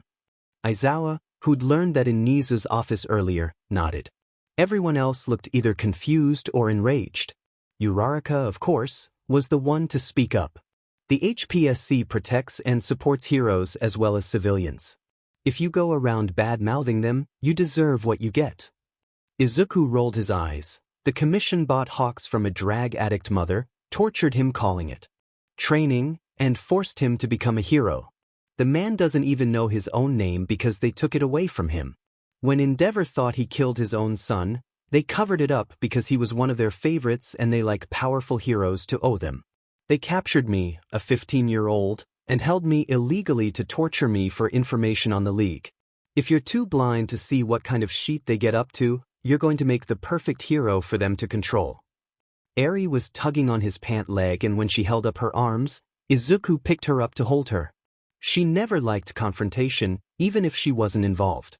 Uraraka didn't get a chance to object to anything he said because Todoroki quietly asked, "What do you mean Endeavor thought he killed Tuya?" Izuku was sitting on his bed while Todoroki paced around his room. He'd never seen this much emotion from the boy before. Shinsou was watching his friend from his place in Izuku's desk chair, having come for emotional support when Izuku told Todoroki he'd explain in private. Finally the pacing stopped and dual-colored eyes stared into his. "So you're telling me Tuya is alive? He is Dabi, he took you in when you ran away. You joined the League with him, and the attack on the training camp was set up so he could get me away from my father." He nodded and Todoroki slumped down and sat on the floor, head in his hands. "I don't know what to do with that." "You can do anything you want with it." Todoroki lifted his head to meet Izuku's eyes. "Sure, you can tell people who he really is, but that won't lead to his capture. You could try to contact him and convince him to give himself up or join him. You could go on about your life as if it changes nothing. But the point is, you get to decide what to do and you can take as much time as you want to figure it out." Todoroki was mulling that over when Shinsou spoke for the first time since they entered the room. If the training camp was to get Roki, why did they take Bakugo? Izuku sighed. That wasn't part of the plan I gave them, but it was my fault. Both boys let out a confused what at that, and Izuku lowered his eyes to the floor. I know we aren't friends anymore, but… Shinsou cut him off. Why wouldn't we be friends anymore? His eyes snapped up to look at Shinsou. He looked confused but sincere. Because of what I said when I snapped at you. Izuku, friends get in fights and sometimes they say things they don't mean, but that doesn't make them not friends anymore. Izuku was so lost. But you stopped talking to me. Shinsou huffed. Yeah, for like a day to cool off. Then you just avoided us so we couldn't exactly work it out. He was picking at his nails now. He really needed to break that habit. I just thought you'd realized I wasn't worth it and I figured I'd leave you alone. Why do you think you aren't worth our friendship? You may have been a villain, but you stood up for Shinsou before we were friends. You are smart, funny and kind. You saved Eri even when you were a villain. That sounds like someone anyone would be lucky to call a friend. Todoroki's gaze was so intense while he spoke Izuku had to look away. Izuku looked back down at his hands. If we're going to keep being friends, I need to tell you the truth about me. Just promise me that if you hate me afterwards you won't tell anyone else. They'll send me back if they know. Shinsou and Todoroki nodded, but Shinsou felt the need to say, unless you're a mass murderer, which I don't think you ever could be, we won't hate you. But we promise not to tell anyone. Several deep breaths to soothe his nerves and Izuku was as ready as he would ever be. I'm quirkless. He kept his eyes on his lap and waited for the reaction. He was prepared for pity, disgust, hatred, maybe even physical violence. Instead, a hand grabbed his and Shinsou was crouching in front of him. Hey, as someone who's been given shit for his quirk all his life, I can say that your quirk or lack of one doesn't mean anything. I don't care if you have a quirk or not. Todoroki shuffled closer and rested a hand on Izuku's knee. Me either. My father only cares about quirks. He has a powerful one built for heroics according to everyone, and you know how I feel about him. You're our friend with or without a quirk, Izuku. Izuku felt tears running down his face. My name's Izuku, but you can only use it when we're alone, please. Well, you can call me Shudo, since we're friends. Guess you better both start calling me Hitoshi then. When Izuku saw the smiles on his friends' faces, Izuku couldn't help himself anymore. He threw his arms around them to pull them into a hug. Their hands settled on his back and all three of them took a moment to enjoy the contact. When they separated, Izuku wiped his face with a shaky smile. So, the reason the League wanted Bakugo. His friends both startled a bit, having forgotten what started their emotional talk. We knew each other before I was a villain, our moms were best friends, so we've known each other since we were babies. Ignoring their sharp inhales, he pressed on. He was my friend until we found out I was quirkless. Then he didn't treat me well. I made the mistake of telling the League his name and they decided to grab him while they took to do Shudo for revenge. Worried they would get upset, Izuku was quick to get out. I didn't ask them to, I didn't even mean to tell them his name, and once they had him I made sure they didn't torture him. I'm not his friend anymore, but I don't want him tortured on my behalf. Hitoshi patted his hand. We believe you, don't worry. What I don't understand is why Bakugo hasn't said anything. Izuku shrugged. I have no idea. Well, actually, I have loads of ideas but none of them make any sense to me. He doesn't seem to have changed enough to be keeping quiet because he's sorry for what he did. I mean, he's less violent and mean than he was in middle school, but not a lot less. If he was going to try to blackmail me for his silence, he would have already done it. I know he isn't scared of me or anything, so I can't figure out why he hasn't already started shouting about having a quirkless Deku in the hero class with him. Shudo's eyes flashed with rage. A quirkless what? Izuku cringed, having not meant to say that. That's what he used to call me. That's what everyone used to call me, but it was the name he came up with. Hitoshi started to stand. I'll kill him. He grabbed the purple-haired boy's wrist and tugged him back down to sit next to him. On the bed. Ignoring how close the other boy was to him, now was not the time for gay thoughts. Look, he was a piece of shit, but he isn't worth a murder charge. Hitoshi sighed and flopped over against Izuku. which did not do good things for his heart. Calm down, we just became friends again, he reminded himself. Fine, no murder, but now we do need to go downstairs for dinner. Izuku nodded and they all got up to make their way out of the room when Hitoshi added on. And don't think I didn't notice the missing art, we're going to have another drawing session soon to get your room interesting again. Izuku flushed at the reminder of his breakdown, glad his friends weren't asking about it. Dinner that night was pretty peaceful for Izuku. Shudo and Hitoshi sat on either side of him and kept him in a conversation so their other classmates couldn't bother him. They discussed much lighter topics like favorite shows and games until they finished eating, then they made a hasty retreat to Hitoshi's room so they could all play a video game Shudo and Izuku had never gotten to play before. They ended up falling asleep on the floor of Hitoshi's room in a pile, and if Aizawa knew that Izuku wasn't in his room when his door automatically locked, he never said anything about it. Nizu kept his promise and convinced the commission he would do therapy with Hound Dog. His appointment was moved to Thursdays, so it was only 3 days after his therapy session with the commission lady that Izuku got to go to real therapy for the first time ever. It was weird to have an adult ask him questions about himself that weren't just fishing for information. Hound Dog just wanted to know if there was anything Izuku wanted to work on in particular and any ground rules for off-limit topics. They didn't even actually get to the talking about feelings part yet, and he was already feeling just a bit better.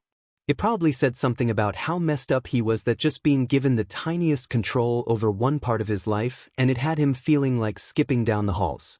Probably something to talk about in therapy.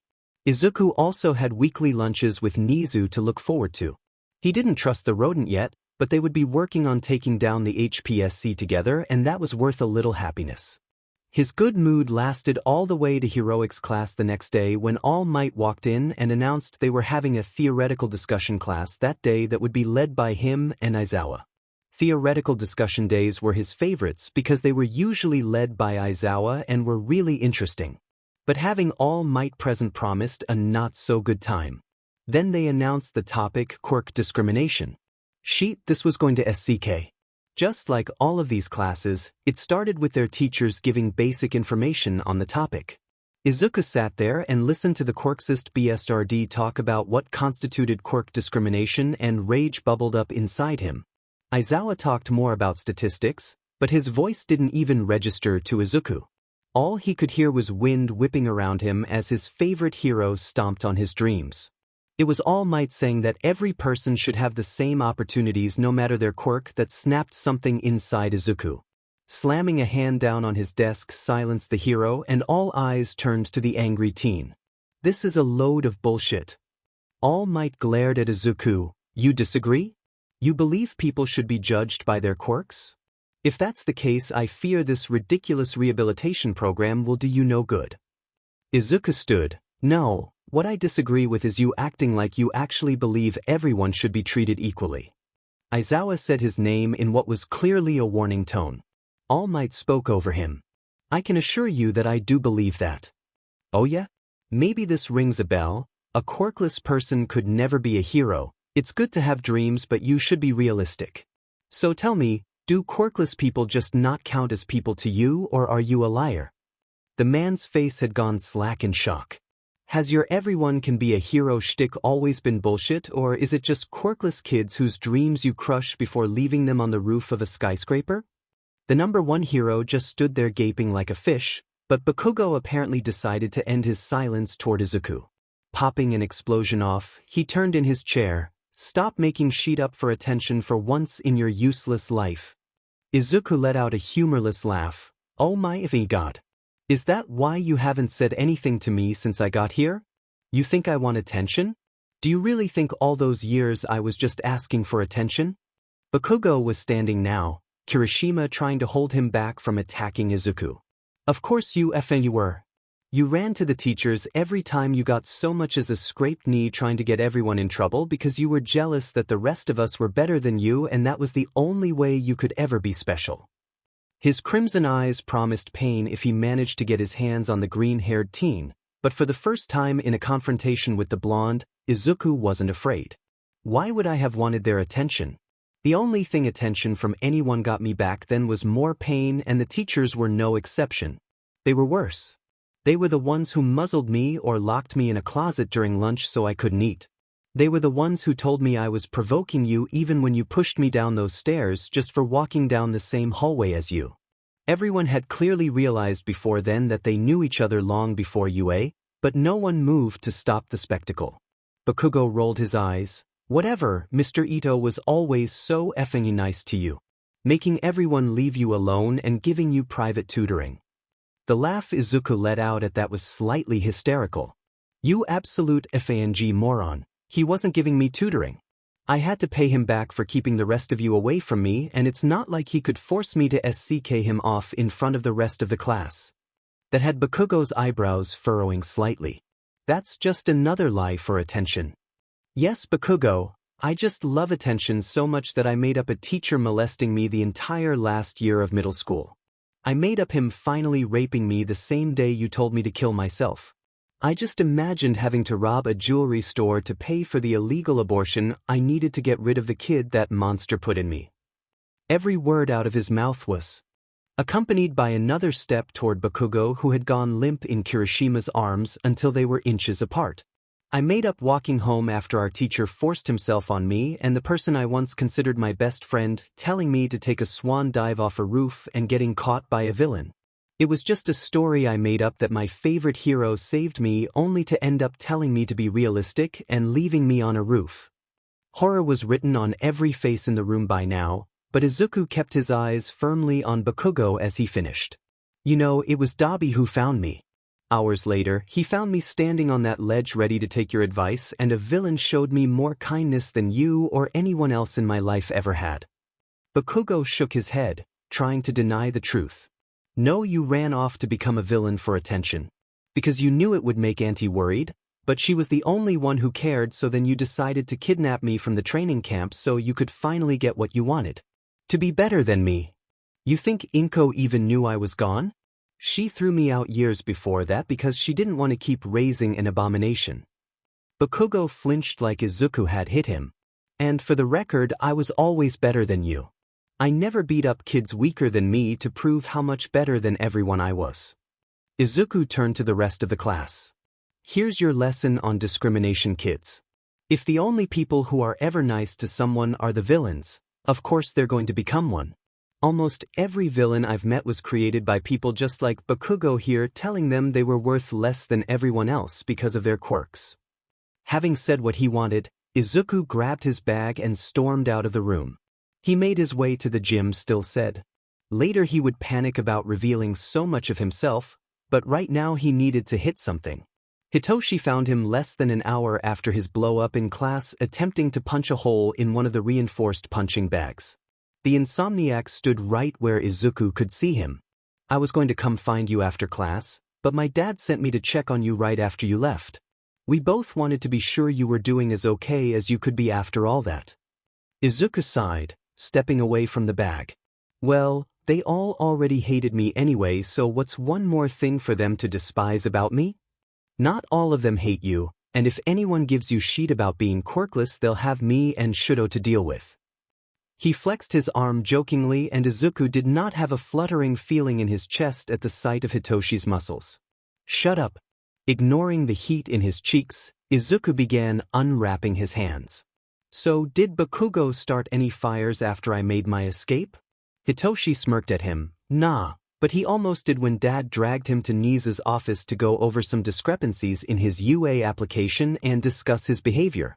Apparently he didn't disclose that he was an a-hole when he applied. Who knows what will happen to him, but Dad won't let him off easy. He doesn't like quirksists. Izuku wouldn't be able to explain the feeling in his chest if he had 1,000 years to try. You mean they're gonna, no one ever, none of them? His breaths were labored and his cheeks were wet. Hitoshi's eyes went wide and he reached out a hand to Izuku, not touching but offering. Hey, Izuku, just breathe with me. Can I touch you? A jerky nod and Hitoshi brought Izuku's hand to his chest so he could feel the other boy's exaggerated breathing. Several long minutes passed before Izuku's own breathing returned to normal. Sorry, I just... Hey, you don't have to apologize for your feelings. Things get overwhelming sometimes. He held out his arms and Izuku took the offer, burying his face in the taller teen's chest and wrapping his arms around Hitoshi. They stood there for a while before Izuku lifted his face enough to say, "It's just that a teacher never did anything about it before. Even if nothing happens, Aizawa's already done more than any of them just by taking him to Nizu." Hitoshi rubbed his back gently. "That's really effed up." Izuku chuckled, agreeing quietly. "So I was going to ask after class, but with everything that happened today I'll understand if you don't want to. Do you want to come to my dad's apartment in the teacher's dorms for dinner tonight? Eri would love to see you and you could stay over after if you wanted. We could stay up late and play games or watch movies. My dad said it was okay." "Like a sleepover?" His voice was embarrassingly shaky, but Hitoshi didn't comment on it. He just nodded with a small smile. "I've never been to a sleepover." "Well, we can change that tonight if you want." Izuku offered him a wobbly smile and agreed. After a shower, Izuku slipped on a pair of ripped jeans and a crop top, grabbed some stuff to sleep in, and made his way to the staff dorm. Hitoshi had told him where to find his dad's apartment and luckily, none of the teachers milling around the common areas tried to stop him. Hitoshi opened the door when he knocked but didn't get to say anything before Eri shoved past her brother to throw her arms around Izuku. Hitoshi smiled at the joy on his sister's face. It was a more frequent occurrence these days but still pretty rare. The girl tugged at Izuku's hand, pulling him into the apartment to color with her. Yamada-sensei waved from where he was sitting on the couch. "Hey little listener. Sho is still in his meeting with Nizu but he'll be here soon. I'll start on dinner shortly, no worries, it's all vegan. In the meantime I think Eri brought out the good art supplies." Izuku saw the man's eyes flick over his exposed scars, sadness in his expression, but he didn't comment. Izuku figured he'd heard about the scene in Heroics and knew where the scars came from. He turned to look at Eri. "Well, good, because I have a serious need to draw some trees." Eri giggled, handing him a handful of markers, and the two teens sat down with her around the coffee table. Eri was drawing a purple sun when she asked, I heard Papa and Toshi saying that you don't have a quirk." He hummed, glancing at her out of the corner of his eye. "That's right." She paused her drawing to look up at him with sad eyes. "Is that because of me? Did someone use a bullet on you?" Izuku set down his marker to put a hand on her head. "No, sweetie. I was born without a quirk, and even if that had happened it wouldn't be your fault, okay?" Eri nodded and he smiled at her. Because we can't control what other people's actions and we can't blame ourselves for what bad people do." He gave her a wide smile. Her answering smile warmed his heart. The moment was broken by a voice at the door. "That sound advice. You come up with that, Zuku?" Izuku looked at Aizawa standing in the entryway. Yes, Eri needed to know that the things Overhaul was doing with her DNA weren't her fault. The teacher closed the door and sat in the armchair across from Izuku's position on the floor. "I know it wasn't for us, but I want to say it anyway. Thank you for getting her out of there." Yamada nodded. "You gave us our daughter and we could never thank you enough for that." Izuku ran his fingers through Eri's silky hair. "If we're handing out unnecessary thank yous, then you get one for giving her a family. If anyone deserves two dads who love them, it's Eri." The girl squealed when he tickled her side, giggling as she said, "Don't forget Toshi, I got two dads and a brother." Then she loudly whispered, "Even if he's stinky sometimes." Hitoshi made a mock-offended face while Izuku laughed. "I don't think he's too stinky." "Excuse you, I'm not stinky at all." Hitoshi tossed a marker at Izuku, who caught it and was about to throw it back when movement in the corner of his eye caught his attention. His head snapped to the side and his face lit up. "You have a cat."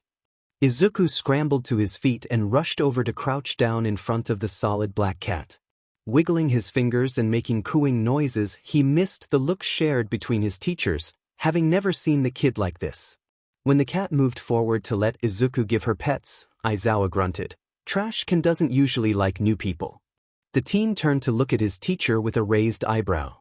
"You named this sweet baby Trashcan?" The underground hero watched Izuku scoop up the can and shuffle back to his spot at the table, Trashcan purring the entire time. "That's where I found her." Izuku rolled his eyes. Super original naming method, eraser. Anyway, animals tend to like quirkless people more than quirked people. There's a theory that it's because we register as less of a threat to them. Yamada pet his head to the side. I guess that makes sense. Doesn't mean I'm not mad that it took me a month to be in the same room as that monster without getting attacked and you just bat your eyes and she loves you. The loud hero pointed an accusatory finger at Izuku. Unfair. Chuckling, Izuku rubbed Trash Can's head. Do you not like the loud man? Is he a scary giant? The blonde made an affronted noise. I'm not a giant. It's not my fault you're a shorty. Anyway, I need to start on dinner. Eri, you wanna help me? Eri nodded excitedly and followed her papa to the kitchen. Izuku kept petting the cat while he watched Aizawa. So, I'm assuming you wanted her out of the room to talk to me? Aizawa leaned back in his chair. Perceptive as always. Nizu is launching an investigation on your old middle school. Since we're assuming your dead name is on the records there, it will be redacted on the records and only Nizu will see it before that. As for Bakugo, he is being moved to general studies pending an investigation into his crimes committed during middle school. Shock filled Izuku, but Aizawa kept talking. If we can find evidence of the assaults you spoke about, he'll be expelled. If not, he will be required to take anger management and go to therapy. If he can change, he'll be given another shot at the hero course. It will be in B class as we don't feel that having him in the same class as you would be conducive to your mental health. But before that he'll have to show a lot of change. The behavior he displayed today is not heroic even if we can't prove the past assaults, and I won't allow someone like that to become a hero on my watch. Izuku teared up and Hitoshi put a hand on his arm. Looking over at his friend, Izuku saw nothing but support on his face. He leaned into the touch with a small smile. Aizawa watched the interaction stoically, giving them a moment before he continued. We also opened an investigation on your mother and the teacher you spoke about. I know you haven't ever been given a reason to trust someone in authority, but I swear I'll do my damnedest to put away everyone who hurt you, kid. He was full on crying now and Hitoshi wrapped an arm around his shoulders. For the second time that day, Izuku found himself tucking his face into Hitoshi's chest.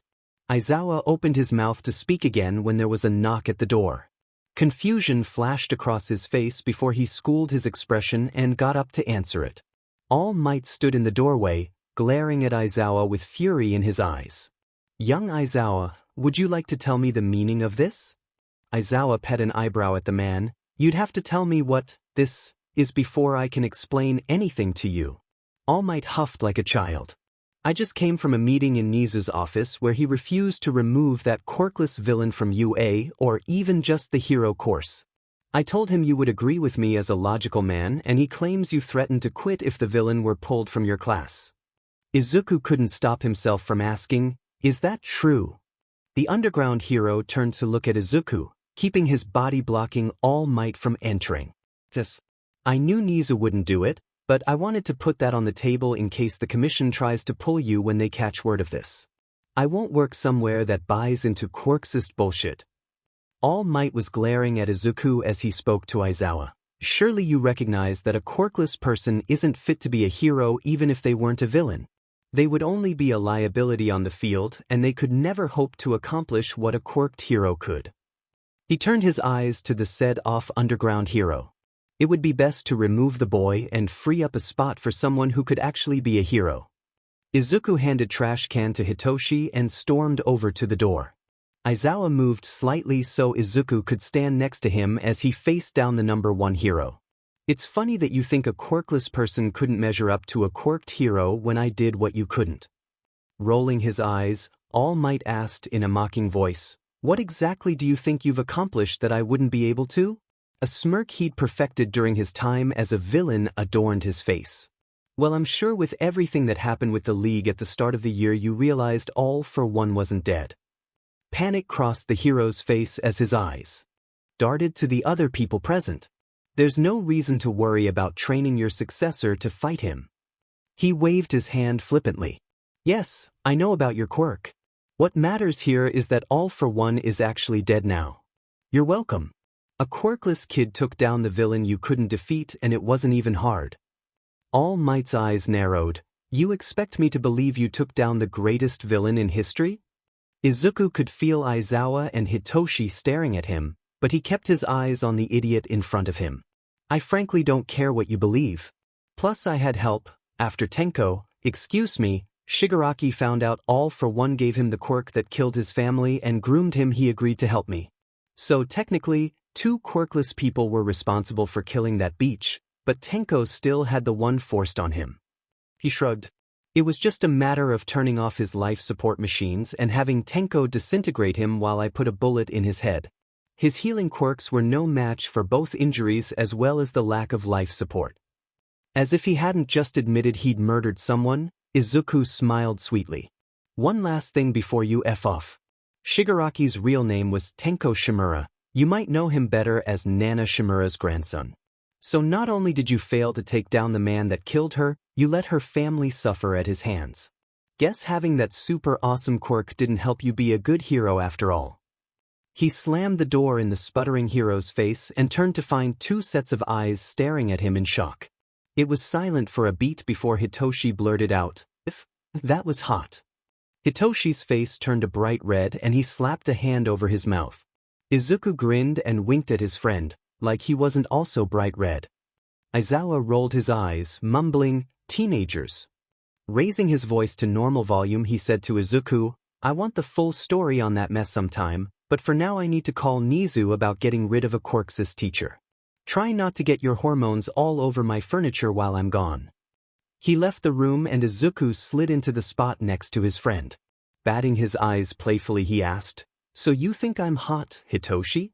The purple-haired teen groaned and hid his face in his hands. "Shut up." He was saved from his embarrassment by Eri skipping into the room. Dinner is almost ready so I need to set the table. Do you want to help me?" Izuku stood and patted Hitoshi's head before turning to the little girl. "Of course I do. Anything to spend time with my favorite person." She giggled and pulled him into the small dining area off the kitchen. Izuku listened to her chatter about her day at school as they set out plates. Aizawa returned right as Yamada was setting out the food and they all sat down to eat while they talked about mundane things. It was a warm atmosphere that reminded him of his time with the League. Of course, their dinners were usually buckets of chicken passed around as they sat on their ratty couches and watched horrible movies. But the feeling of being in a room of people who cared about each other was the same. It was nice and Izuku found himself genuinely enjoying it. Izuku woke up on the futon in Hitoshi's room to the smell of coffee. With light steps to keep from waking his friend, he made his way into the kitchen where he found Yamada making breakfast. His hair was hanging loose around his shoulders and he wore very comfortable-looking sweats with a shirt covered in cats. It was very domestic and Izuku hated disturbing him to ask, "Where are the mugs and may I have some coffee?" The man didn't acknowledge his presence at all, which Izuku found weird as he was usually one of the teachers that tried to make him feel welcomed at the school. Moving more into the man's line of sight, Izuku waved a hand to catch his attention. Yamada startled a bit before smiling brightly. "Sorry little listener, I don't have my hearing aids in but if you speak normally, I'm pretty good at lip reading." Signing while he spoke, Izuku said, "That's fine Yamada-sensei, I know I was just asking if I could have some coffee and where the mugs were." Smiling even wider the man signed back, "I didn't know you knew Joel listener. That's awesome, and of course you can have some coffee. Mugs are right here." Opening the cabinet pointed out to him, Izuku grabbed a mug and made himself some overly sweet coffee. Once he was sipping on his drink, Yamada signed to him. "You didn't seem surprised I was deaf, but Sho did say that you knew we were married before anyone told you." Izuku shrugged. "It makes sense because of your quirk, but I didn't know before. I only knew you were married and had adopted Hitoshi because of the research I did on what heroes to contact to have Eri rescued. I always thought Eraserhead was one of the good ones, but I had to be sure before I let anyone know about her that she would be safe. I didn't need medical records for that." Nodding, Yamada stirred the food he was making before turning back to the conversation. "That's good to hear. Sho was convinced for a while that you knew everything about the staff because of nefarious plans cooked up for the League." Before Izuku could respond, the man hurried to explain. "We weren't too worried about it since this whole program was designed to give you a second chance. Plus we know you better now and we know you're a good kid that had a shitty hand dealt to you." Smiling, Izuku signed back. "Don't sweat it, My whole job for the league was to come up with nefarious plans, and I did commit a murder sue. Yamada blinked, hands frozen midair. Aizawa chuckled from where he'd entered the kitchen to catch the last bit of the conversation. Don't worry, Zashi, apparently it was a supervillain that even All Might couldn't kill. The blonde nodded and smiled at Izuku. As long as it wasn't someone like an old lady just trying to cross the street, it's all in the past. Izuku frowned. So you don't want to hear about the old ladies I did kill? Both men stared at him, trying to come up with a response. Izuku began laughing and they realized he was messing with them. Yamada chuckled and went back to cooking while Aizawa rolled his eyes, choosing to ignore the teen in favor of coffee. The rest of the chatter until Hitoshi and Eri came out for breakfast was meaningless and light. They listened to Eri talk about everything she knew about ducks while they ate. Apparently they were her current favorite animal. After breakfast was over, Aizawa stood to leave. Zook, I want you to stay here for the day while we move Bakugo to the Gen Ed dorms. We don't need him getting violent while he's under investigation. Izuku agreed easily. He didn't want to see the blonde any more than he had to. Before he left, Aizawa mentioned that Kayama-sensei wanted to drop by to talk to him. That confused the teen a bit, but she'd never done anything that made him think she would be up to something. So he didn't argue about it and tried to tamp down his nerves when she was sitting across from him at the dining table less than an hour later. Kayama was sipping tea Yamada had made and wearing a casual cardigan and jeans. She smiled softly at Izuku. So I heard about what happened in class yesterday, and I don't know if you knew this about me, but I regularly counsel victims of SXL assault. I know you have sessions with Hound Dog and he is fully equipped to help with that kind of trauma, but I wanted you to know that I'm here if you ever want to talk to someone else about it. Thanks, that means a lot. I just don't know if I'm ready to talk about it yet. She nodded. That's completely understandable. Just wanted to put the offer out there, and I want to be clear this is a lifetime offer. You ever change your mind and I'm all ears. Izuku smiled back at her and she stood up. Now that we've gotten that out of the way, Sho and Zashi have an amazing collection of board games. Bet we could convince everyone to play Monopoly with us if you're up for it. They spent the rest of the morning fighting over Monopoly. Hitoshi kept getting accused of cheating. It was actually Izuku slipping Eri money under the table, but no one caught him. It was a pretty relaxing day up until Izuku and Hitoshi walked back into the dorm and were confronted by the class. If Izuku had to pick someone to be the instigator, he would have guessed it would be Bakugo's friends. Like an idiot, he'd discounted Uraraka. The girl was on her feet the second they walked in. Are you happy now? Bakugo had to go to general studies and he might get expelled. For what? Because he was mean to you in middle school? Izuku had decided arguing with her wasn't worth his time, so he kept walking, ignoring the glare she was attempting to kill him with. To his surprise, he didn't need to argue with her. Kirishima did it for him. Uraraka, it wasn't just hurting his feelings. Bakugo could have killed him pushing him down the stairs and he suicide baited him. That's seriously messed up. Izuku froze, not expecting Bakugo's best friend to stand up for him. Uraraka crossed her arms. How could you say that? Bakugo is your friend. Do you believe he would actually do what Zuku claimed? Mina was staring at the floor, but her voice was clear when she spoke. He didn't deny any of it. We asked if it was true when he was packing and he just said that Zuku deserved it. Because he's quirkless. Ida looked up from his book. Bakugo admitted to quirksist beliefs and that is not heroic behavior. Neither is assaulting or harassing a classmate. Kirishima nodded solemnly. It's unmanly and I don't want to be friends with someone who would do that.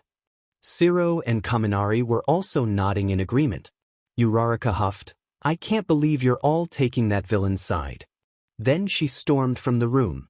Izuku and Hitoshi left as well, not wanting any further interaction with the class.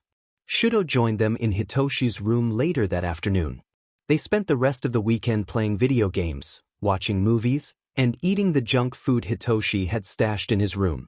Homeroom on Monday was not what the class was expecting. Aizawa walked in, pulled down the presentation screen, and started class by saying, in light of what happened Friday, we're going to have a class that would normally wait until second year. Today we'll be learning about why people become villains. As expected, most of the class glanced at Izuku. This information is important because it helps us understand the motivations behind their crimes and can help us try to make changes that may prevent future villains. We are in a particularly unique position as our own former villain student has agreed to speak. Izuku got up and walked to the front of the room. Aizawa sent one last look at his classmates. You will all be respectful.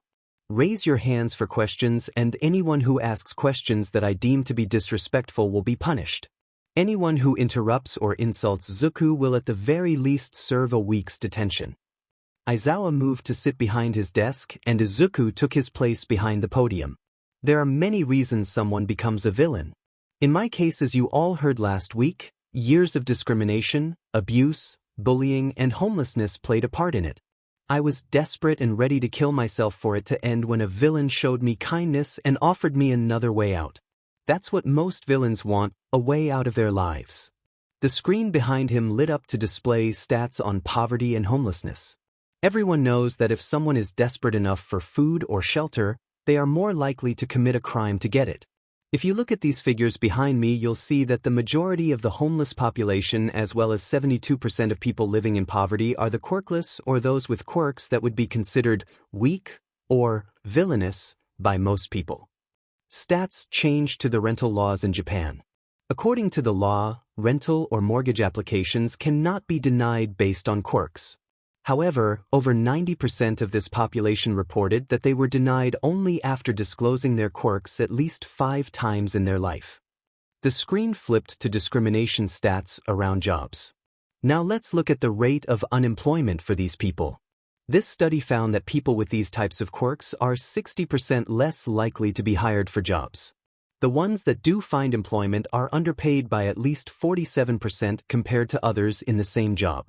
These employees are harassed verbally, sexually, or physically while on the job 51% more than their coworkers. They are also fired without cause 70% more than anyone else. Izuku looked at his classmates with heavy eyes. Imagine you were harassed at work until they fired you for no reason.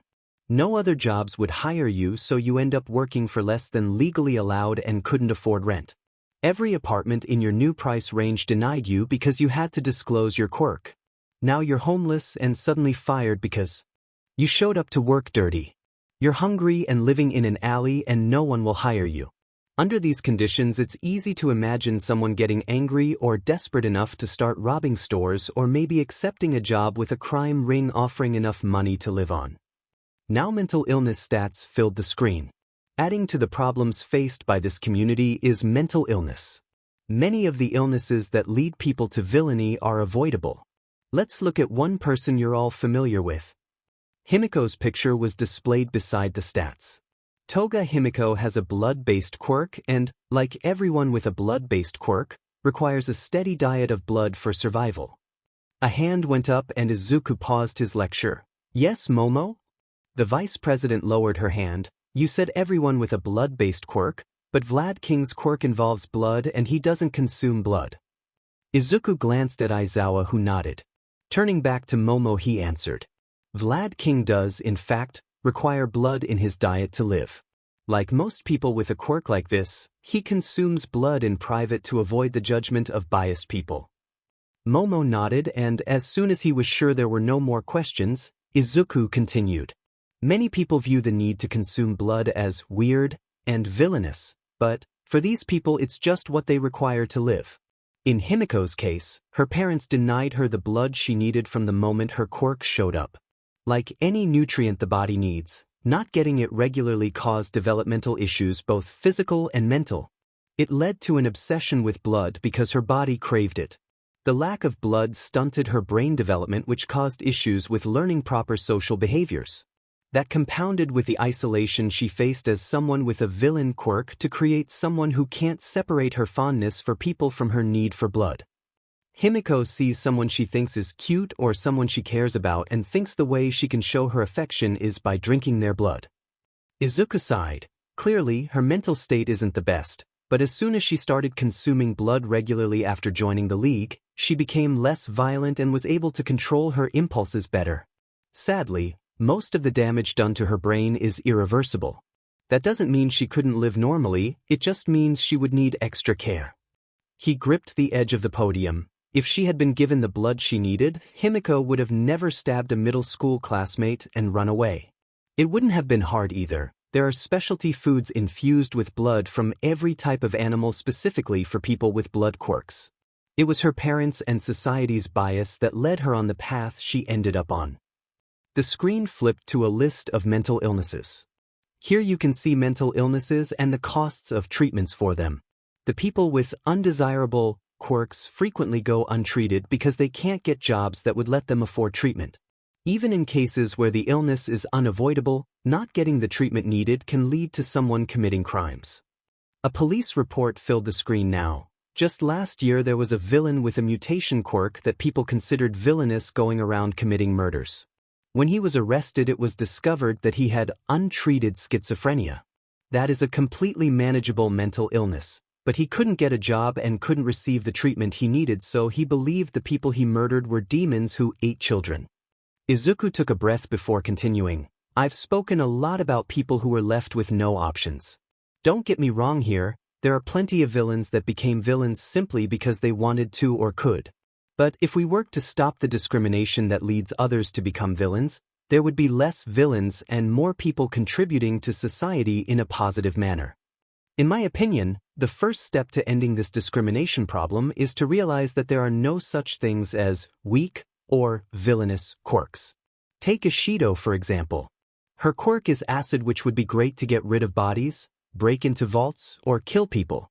It would also be perfect for cleaning up evacuated disaster sites or rubble from fights and taking down villains. Mina looked flattered and Izuku pointed at Shoji. That many arms would be great for rescue or pickpocketing. He turned to Ida. Yeah, you can chase down villains, but you can also run from the cops. Izuku's last example was Shudo. We all know how amazing for heroics your quirk is, but have you thought how dangerous a villain with the same quirk would be? Izuku leaned his weight on the podium and examined his classmates. Does anyone have any other ideas on how to combat the quirk discrimination that heavily contributes to creating villains? The rest of class passed with an in-depth discussion about combating discrimination. Izuku listened to his classmates throw out serious suggestions and debate their merit, and for the first time in a long time, he felt like maybe he could make a difference. Lunch with Nizu turned out to be intense, strategizing over whatever food the rodent had brought in that day. Their first lunch started with Nizu handing him a sandwich and asking, "What do you think the first step in taking down the commission should be?" Izuku took a bite of his sandwich and went over every plan he'd ever made to do just that. After swallowing, he said, "First we'd want to discredit them by shining a light on their favoritism and cover-ups for certain heroes. It would have to be mostly top-ranked heroes or the public could ignore it." After another bite he continued, "Since losing faith in all heroes is a major concern and could result in mass panic and rises in crime, we would also need to release positive pieces on legit heroes not in the Commission's pocket. So we release all of Endeavor's crimes and bring all of Fat Gum's unnoticed good deeds to light at the same time. Then do the same with Backdraft and the Wild Pussycats." Nizu chewed on his own food, looking thoughtful. "Slowly show them a good hero for everyone we expose so they lose faith in the Commission, but not all heroes. It's a smart plan. What would be your next step?" Izuku wiped his mouth with a napkin. "After the public starts questioning the integrity of the HPSC, we start revealing their worst crimes. Every release would be a crime worse than the last, so that by the time you get to the truly horrific things, no one is questioning if they would really do that." Nizu sipped at his tea. "How would you handle things with people like Hawks who are complacent because of wrongs done to them by the HPSC? Well, we'd wait until we were further into the plan, then make sure we started his expose by talking about the effects what they did to him have on a person and emphasize the crimes they committed to get him loyal to them. Spin it to make sure everyone knows he's a victim. I maybe said he turned me in, but he doesn't deserve to go down for being brainwashed." The stoat grinned at him. "Well, let's get started, shall we?" The rest of their lunch was spent digging up damage, injury, and fatality stats on every hero backed by the HPSC, with Nizu monitoring Izuku to make sure he didn't try anything illegal not approved by the principal. By the time he went back to class, they had a solid start on every hero on their sheet list. Izuku was already excited for their next lunch. Classes were weird all week after his lecture on discrimination. On the rare occasions he raised his hand, almost everyone seemed to value his thoughts on the subject. Ida had even asked him to study for English together because he needed Izuku's help. The teachers called on him more often when he hadn't volunteered, but it wasn't in an attempt to embarrass him. They actually thought he'd know the answer. Whenever Uraraka threw a snide comment at him, it wasn't just Hitoshi and Shudo standing up for him. The rest of the class had started either attempting to get to know him or were just ignoring him. It was a good change to have only one person he was around most of the time being openly hostile. As she was shut down more and more, she seemed to slowly give up on instigating fights with Izuku. Apparently, when a bully doesn't get support from the people around them, they lose their fight. Izuku couldn't help wondering how different things would have been in middle school if anyone had been on his side. He tried to ignore those thoughts, though. What-ifs only distract from moving on from the past, as Hound Dog had told him. The biggest change was heroics.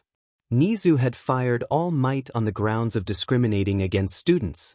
His habit of leaving Hitoshi out of class was brought up any time he tried to write off his behavior as only being directed at a former villain. Aizawa loved listening to the recording of that conversation. The teachers were rotating out until a new heroics teacher was hired and they paired Izuku up with everyone instead of just Hitoshi. He didn't have to play the part of the villain in every group exercise and he was finally approved to use blunt knives in training. No one brought up his quirklessness as an excuse to avoid fighting him, and it was never used as a backhanded compliment when he won. Hearing you fought well was amazing and even more so when it wasn't followed by for a quirkless person like he was expecting. Aizawa had even agreed to supervise extra training for him and Hitoshi so he could use actual knives to teach the other boy to throw them. If Izuku didn't really need to stand flush to Hitoshi's back to adjust his stance, well, that was his business. If he thought about the purple-haired boy's blush as he tried to sleep at night, that was just for him to know.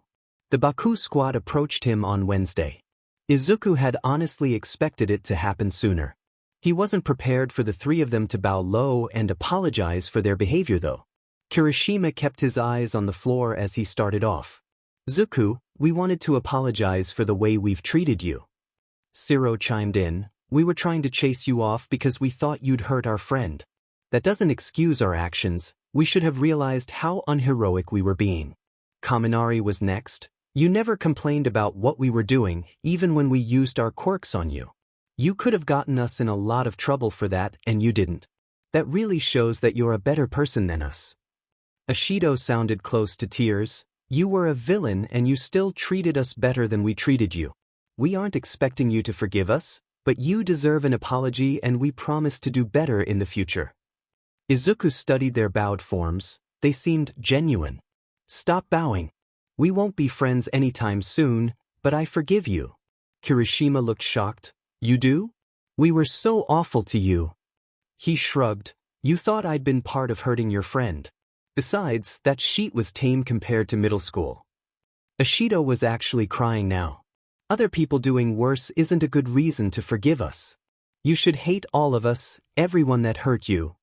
Kaminari elbowed her. Don't talk him out of forgiving us, Mina. He turned to Izuku, but, seriously dude, you shouldn't be so quick to forgive people as shitty as we were to you. Izuku chuckled. I didn't used to be, why do you think I ended up a villain?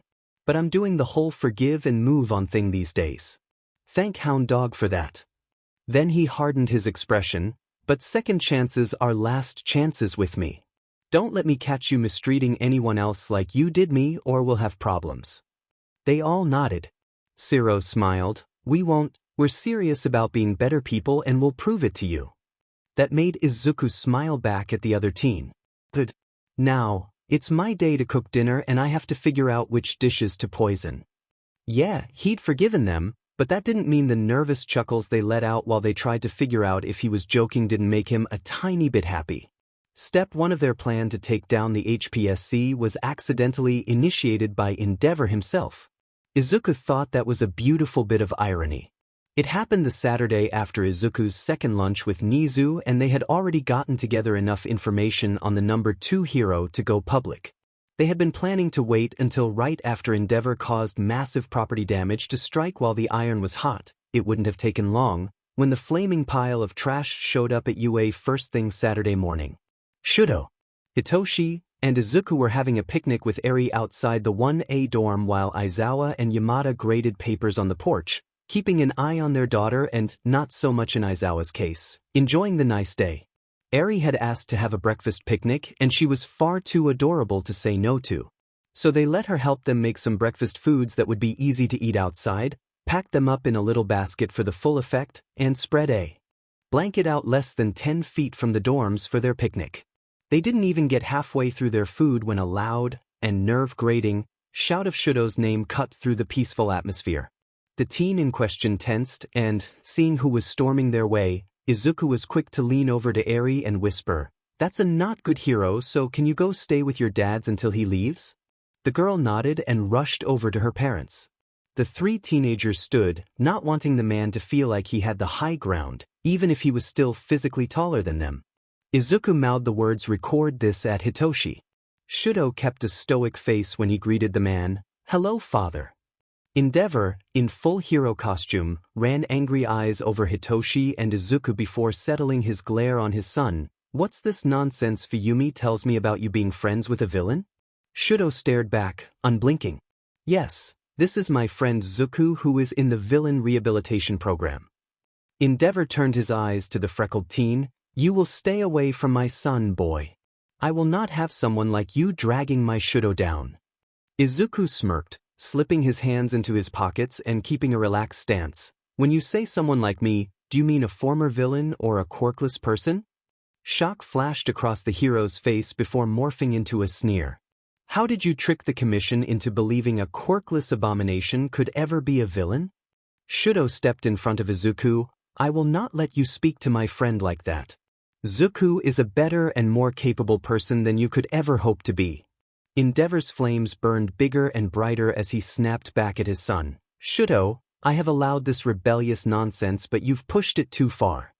He fisted a hand in Shudo's shirt to yank him forward so their faces were inches apart. "You will stop spending time with that thing immediately and focus on your training."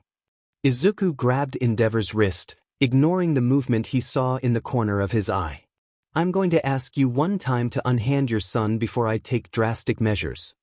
The man did as he asked, but only so his hand was free to backhand Izuku. His lips split and his head snapped to the side hard enough to send a sharp pain through his neck. "Do you really think a quirkless nobody like you can scare me? What could someone as useless as you ever hope to do to the number 2 hero?" Wiping blood from his mouth, Izuku laughed. "How can you call yourself a hero when you go around assaulting teenagers? When you beat your own son and call it training?" Endeavor put a large hand on his throat and squeezed. "What I do to ensure my creation becomes the number 1 hero is none of your business." Suddenly, the flames shooting off Endeavor went out. "Maybe it isn't his business, but it is mine." With a smirk, Izuku looked over at the red eyes of his homeroom teacher he'd seen storming over as soon as the flaming trash had grabbed Shudo. Turning his eyes back to Endeavor, he whispered, "Busted Beach." The number 2 hero was wrapped up in Aizawa's capture weapon and dragged away from the boys. Aizawa looked at the man with rage burning in his eyes. "For physically and verbally assaulting one of my students, you are hereby banned from the UA campus. I'll also be opening an investigation into Todoroki's home life since, clearly, you're not just an a-hole to your fans." Endeavor opened his mouth to retort when Izuku cut him off. "I'd leave quietly if I were you. I mean, the video is already incriminating enough." Blue eyes snapped in his direction. "Video?" Izuku pointed at Hitoshi, who had pulled out his phone the second Izuku suggested it and caught every second since Shudo had greeted his father. Struggling against the capture scarf, he spit out, "You delete that right now, you brat." Izuku chuckled. "That wouldn't do any good." He pointed a finger at the porch where his entire class was gathered, several phones out and recording. "I bet at least one of them is live streaming. So you should just shut up and leave before this gets any worse for your image. That's all that matters to you, right?" He stopped struggling against the scarf. "Shudo, we will discuss this more at home." Aizawa pulled roughly on the capture weapon, leading him away from his students.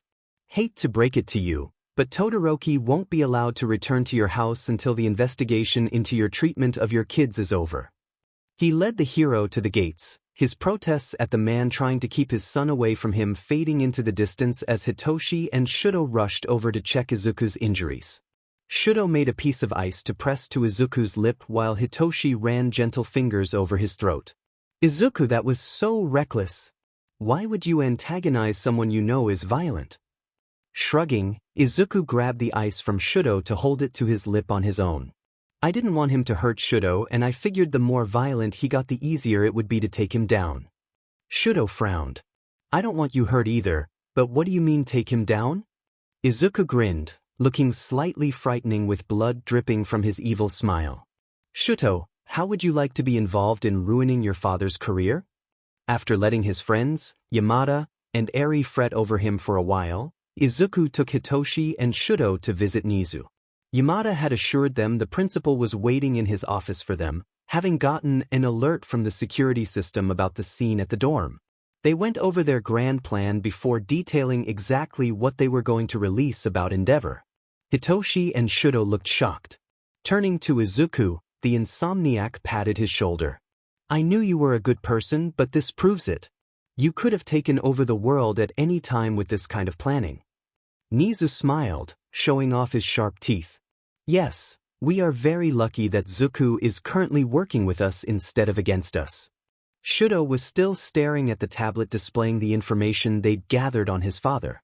Leaning forward, he met Nizu's eyes. How can I help? By the time they went to bed that night, the videos from several students' phones, and what looked suspiciously like security camera footage, had blown up on the web. While there were plenty of people talking shit about the quirkless villain, it had to come out to the public sometime, and Izuku was fine with it happening to help his friend. There were even more who were outraged at the pro-hero's actions. He had assaulted a minor, been blatantly quirksist, and the way he spoke to and manhandled his son raised every red flag in the book. The videos brought forth comments and videos from every citizen who'd ever seen or heard the hero displaying violent or quirksist behavior. So when Nizu dropped the articles they'd written on his casualties, injuries, damages, and covered up family issues, people were practically rioting. By the end of the weekend, his hero license was suspended and the HPSC was investigating him. That was when the anonymous articles proving the HPSC covered up all of Endeavor's wrongs hit the internet. People latched onto the corruption in the commission like a starving person being handed food. As soon as the comments about heroes not protecting them started, they released the positive information pieces on Fatgum. By the end of that week, everyone connected to the Endeavor cover-ups had been let go from the commission. The former number 2 had permanently lost his license and was struggling to find a lawyer to represent him in his child abuse case. Fatgum had shot up in popularity polls. Several students had to be asked to remove their Fatgum is Daddy buttons from their backpacks. When Izuku joined Nizu for lunch that week, Shudo and Hitoshi joined them. They were going over details for their next target when the security system sounded in Nizu's office. The stoat pulled up the video feed on his computer and calmly informed the students, "It appears we have a guest for lunch. Dabi is at the front gate." Aizawa brought Dabi into Nizu's office at the principal's request, after slapping quirk suppressing cuffs on him, of course. Shudo stared at his brother with wide eyes as he entered the room, frozen in place. Dabi smiled at the teen. "Hey Sho, been a long time." Of all the reactions the other people in the room were expecting, Shudo snapping out of his shock to run over and throw his arms around the villain was not one of them. They were even more surprised when the younger boy released the older to slap him across the face. "How could you let Mom think you were dead? Or Fuyumi and Natsuo? Why would you leave us like that?" Dabi sighed, bringing his hands up to sit on his brother's shoulder. "I'm sorry Sho, I really am. I just couldn't take it anymore. All the training, the beatings, hearing how worthless I was when my body couldn't handle it anymore. Then I had an accident during training and he left me for dead. I woke up in an underground clinic months later, and when I found out you all thought I was dead, it felt like my only way out." Slowly, Dabi moved his hands from Shudo's shoulder to run his fingers through the teen's white hair. "There wasn't a day since that I wished I'd taken you with me. I knew he'd leave Fuyumi and Natsuo pretty much alone, but you'd get it worse than I ever did. I'm sorry." Shudo hugged his brother again. "It's okay Tuya, you're here now and you're alive. That's what matters." This was the most emotion any of them had ever seen from the younger Todoroki, so they sat quietly while the two brothers had their moment. When they pulled away from the hug, Dabi turned to Izuku. "There's my other little brother." Izuku stood and wrapped his own arms around the villain. "Hey Dabs, missed you." The hug was awkward with Dabi's hands cuffed together, but he slid his arms over Izuku's head to return the embrace. Izuku felt the staples against his scalp when Dabi buried his face in the boy's hair. "Missed you too, kid. Glad to see they didn't make you get rid of my artwork." He laughed as he pulled back, running a finger over his lip rings. "After all the pain I went through being your test subject? They'd have to kill me." They both chuckled and took a seat on the couch. Sitting across from the students with Aizawa in the chair next to him, Nizu asked, "So Dabi, or would you rather be referred to as Tuya?" After getting permission to call him Dabi, Nizu continued, "Dabi, what exactly brought you here today?" Slipping back into his regular attitude like he hadn't just had two tearful reunions, Dabi leaned back, hooking his left ankle over his right knee. "I'm here to cut a deal." Nizu folded his paws together. "What brought you here and not to the police or the commission? They are usually who one goes to when they want a deal. We both know the HPSC won't cut a deal with someone like me, and the cops fall in line with what the commission wants. The league has been watching, and you've treated our little Zuzu here better than expected. We recognized his work with my father's takedown, and if you're allowing him to keep up his change the world mission, I figured you'd be willing to deal with me." Aizawa lifted one eyebrow. "So Endeavor truly is your father?" "Yep, help me get all this pretty cosmetic work done and everything." Dabi gestured to the scars on his face. "That's actually part of the deal I brought you." Nizu had a calculating look in his beady eyes. "So what exactly is this deal you're offering?" Dabi was studying the stoat in return. "I turn myself in, give testimony to help put dear old dad away, supply you with information that will bring down the biggest villain broker in the underworld as well as 3 trigger operations, and I give you the name of the UA traitor you've been searching for." Nizu rubbed his paws together. "And in return? I don't want to go to Tartarus. I want to sell in a minimum security prison with visitation rights for my family and Zuzu, and you'll get my mom out of the mental hospital if you aren't already working on that." Dabi ran a finger over the scarred skin on his hand. "And if there's a quirk out there that can fix these, I want them gone. They hurt like a beach." Nizu nodded. "That is certainly reasonable for what you would be providing. Are you certain you don't want to ask for a pardon?" Dabi chuckled. "Well, if you thought you could get me one, I wouldn't turn it down. For a full pardon you may have to add in information that would lead to the capture of the League." Nizu was very obvious in watching for Dabi's reaction. He smirked at the principal. "Looks like I won't be getting that pardon then." Aizawa leaned forward to ask, "You wouldn't turn them in for your own freedom?" Dabi turned his gaze to the underground hero, eyes dancing with a look Izuku associated with the jokes Dabi loved to play on people. He clearly had something up his sleeve. "Can't turn them in. You didn't think I was here just to cut my own deal, did you?" Nizu's smile was slightly feral. "Oh? Who else has a deal for us?" Dabi grinned. Back just as feral. "All of them. Well, if you came to broker deals for each member of the League, we can credit you with helping us end the most notorious villain organization of this generation. I think that would warrant a pardon." The glint in Nizu's eye was one Izuku had become familiar with in his short time spent with the stoat. It was one he got any time he thought about FING over the HPSC. By the time they left Nizu's office that day, not a single member of the League would serve jail time if they came through on their end of their respective deals. Every person in the League had information on different organizations that would be used by the heroes to take them down. From trigger manufacturing to smuggling rings, even the Meta Liberation Army was getting sold out for their pardons. In Twice's case, he would also be creating clones as needed for recon before raids. Nizu had called his contacts and, in under an hour, seriously this rodent was terrifying, arranged for each of them to receive as much help as they needed and even went as far as getting them jobs and housing to ensure their transition to civilian life went smoothly.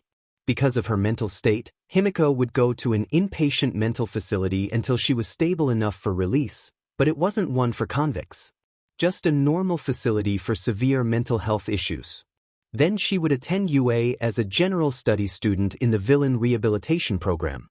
Tenko would also be in a psychiatric facility. Years of grooming at the hands of All for One had messed him up, and he had never really dealt with having a quirk forced on him other than killing the man who'd done it. Twice would get the help he needed with his identity issues and would be working in administration at UA until he figured out what he wanted to do in life. Compress would be a member of UA staff as well, teaching classes on both stealth and public image to the hero course students. Spinner got a paid internship at a company that was working to end discrimination toward mutant-type quirks. Dabi had chosen to take a job at Present Mix radio station doing office work, so he had more time to spend with his siblings and mom. Altogether, their futures looked much brighter than any of them had ever thought they would. Izuku was looking forward to seeing his friends again since Nizu had decided that he had earned visitation privileges. Honestly though, the best part of all of this was watching Dabi reveal the traitor. Never doing anything halfway and loving drama more than air, he'd insisted on gathering all the first-year hero course students in a large conference room. None of them were told what was going on as their teachers brought them in and sat them around a large table before standing by the doors. Shock was written on every student's face when Dabi and Izuku entered the room to stand at the head of the table. Izuku stood slightly behind the flame villain with his arms behind his back to give the impression of a general with his commander or maybe a henchman behind his crime boss. Whichever was more intimidating. Dabi grinned like he'd won the lottery. "I know you're all wondering why I've gathered you here today."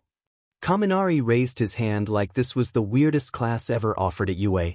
"I'm actually wondering why you aren't being arrested.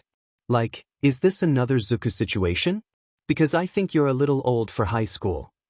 Throwing a smirk at Shudo, Dabi said, "It would be a bit awkward if I was in a class with my baby brother." The gasps and shouts from all the assembled students clearly fueled the villain's love of theatrics. But that's not what's important here. I have cut a deal with the rat god. Nizu popped out of Aizawa's scarf with a grin that showed all of his teeth. To secure pardons for every member of the league, we have offered information that will cripple the criminal underground. He looked at every student with a maniacal grin before continuing. "We have also decided to reveal who the UA traitor was. I say was because they were no longer necessary after Zuzu took over intelligence gathering and we cut them out. This person was desperate for cash and sold you all out for nothing more than money. No one should be mad that Zuzu didn't tell you who it was. The only person who knew the identity of the traitor was Shigaraki. But he gave me the name so I could have the honor of blowing up their life. So without further ado, say hello to your money-grubbing little traitor, Uraraka Ochako." Dabi swept his hands out toward the girl in question with a laugh. Uraraka was doing her best to look confused and insulted. "I would never betray my friends like that." She looked around the room desperately. "You guys can't believe this, right?" Momo looked thoughtful. "It would make sense that you would be so hostile toward Zuku if he was the reason you couldn't get the money you wanted." Mina looked at Dabi. "If the League stopped using the traitor to spy, why would you leave here alive? She could have told us your secrets. It doesn't make sense."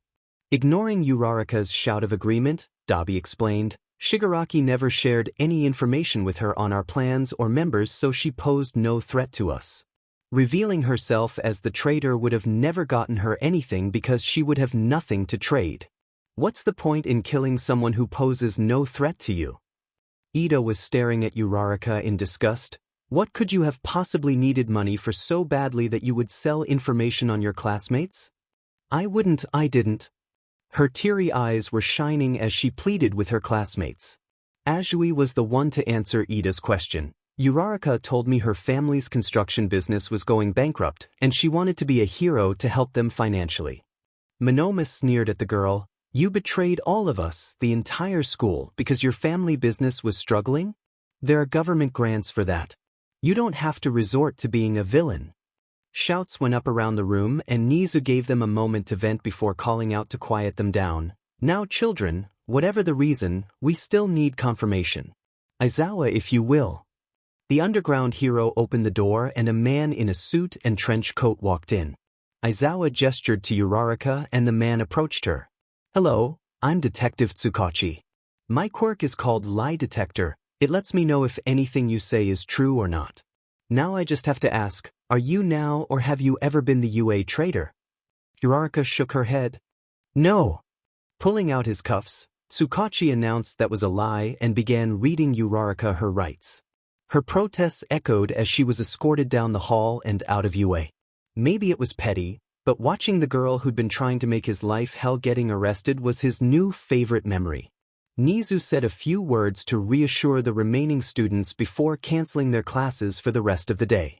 Then Dabi, Nizu, and Izuku went back to the principal's office to make the rest of the arrangements needed before the press conference that would take place at the end of the week.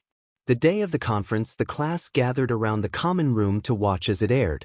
Izuku sat between Shuto and Hitoshi with his head on the insomniac's shoulder and Eri in his lap. Aizawa had eyed him for a minute when he leaned against the man's son, but hadn't said anything, which Izuku was counting as his blessing for Izuku's crush on the boy. Mina shrieked for everyone to shut up as soon as the broadcast started. Nizu was sitting in the middle of a long table with Izuku on his left, Shigaraki on his right, and the rest of the league spread out on each side. Nizu started them off. Hello and thank you for coming today. I am pleased to announce to the world that I, on behalf of UA, have accepted the surrender of the League of Villains. I'm sure you have all noticed that over the last week several raids and operations happened that have resulted in the arrests of most of the most dangerous villains and criminals in Japan, as well as a few heroes. He gestured to the people sitting with him. This was the result of information provided by everyone with me at this table today. Nizu paused to let the murmurs and whispers of the press die down. The League of Villains have turned themselves in and brokered deals for pardons. Holding up a paw to silence the shouted questions, he continued, I know this will cause many people affected by their past crimes distress, and that is perfectly valid. However, every one of them have agreed to receive mental health treatment before returning to society and will be doing volunteer work for years after to atone for their crimes. I would like to remind everyone that they made it possible to capture countless criminals whose crimes were much worse than the League's. They have made mistakes far worse than most people, but they have proven they seriously want to change, and as heroes, we have decided to give them the chance to do so. He placed a paw on Izuku's arm. Furthermore, I am pleased to announce that the first ever student in the Villain Rehabilitation Program has reached a place in his reform that we are loosening his restrictions. You may see him out and about as he is now allowed off campus with an escort, but there is no need to fear him. This young man, formerly known as Abyss, provided us with information that helped expose Endeavor for his crimes, as well as being the hacker known to heroes as Mastermind. Smiling at the audience, Nizu wrapped up his section. For those of you who aren't aware, Mastermind is a hacker who has been anonymously providing intel on criminals taking part in things like trafficking, smuggling, and human experimentation for the last 2 years. We have taken all this into consideration and decided that, while we will be keeping an eye on him to ensure he stays on the right path, he is no longer classified as a villain. He is now simply a hero course student at UA. Would you like to introduce yourself? Izuku stood and bowed. Hello. My name is Izuku Midoriya and I am the first quirkless hero course student at UA. I made mistakes on my way here, but I hope from here on to be an inspiration to everyone who was ever told they couldn't be whatever they wanted. I will work hard to deserve the title of hero by the time I graduate. The rest of the press conference was filled with questions from the press. Izuku got several questions about his quirklessness and past crimes. Nizu declined any that were truly offensive, but Izuku tried to be as honest as possible in the hopes that even one person would think about him before they insulted or attacked the quirkless kid in their class. The other league members were questioned as well, asking if Izuku was the inspiration for them turning themselves in. There were questions as to the wisdom in letting the villains return to society. Nizu put those to bed with a long list of ways the league members would be monitored until they proved they had changed. The class cheered and congratulated Izuku on his part in all of it before Aizawa told them to go to their rooms and get some sleep. Izuku paused outside his door, causing Hitoshi to stop on his way to his room. You know, Hitoshi, I'm going to be allowed off campus with a teacher escort now. Hitoshi nodded. Yeah, that's great. We can all drag Dad or Pops along on class outings now. Dad will hate it. Izuku grinned at his friend. Do you think we could get a chaperone that wasn't one of your dads for the date I'm going to take you on? Hitoshi turned bright red and gaped like a fish for a solid minute before choking out, "You wanted to take me on a date?" Izuku swallowed down his building nerves. "I mean, if that's something you'd be interested in?" The other teen nodded enthusiastically. "Definitely, yes, let's go on a date. I can convince Auntie Nomuri to be your chaperone." Standing on his tiptoes, Izuku kissed Hitoshi's cheek.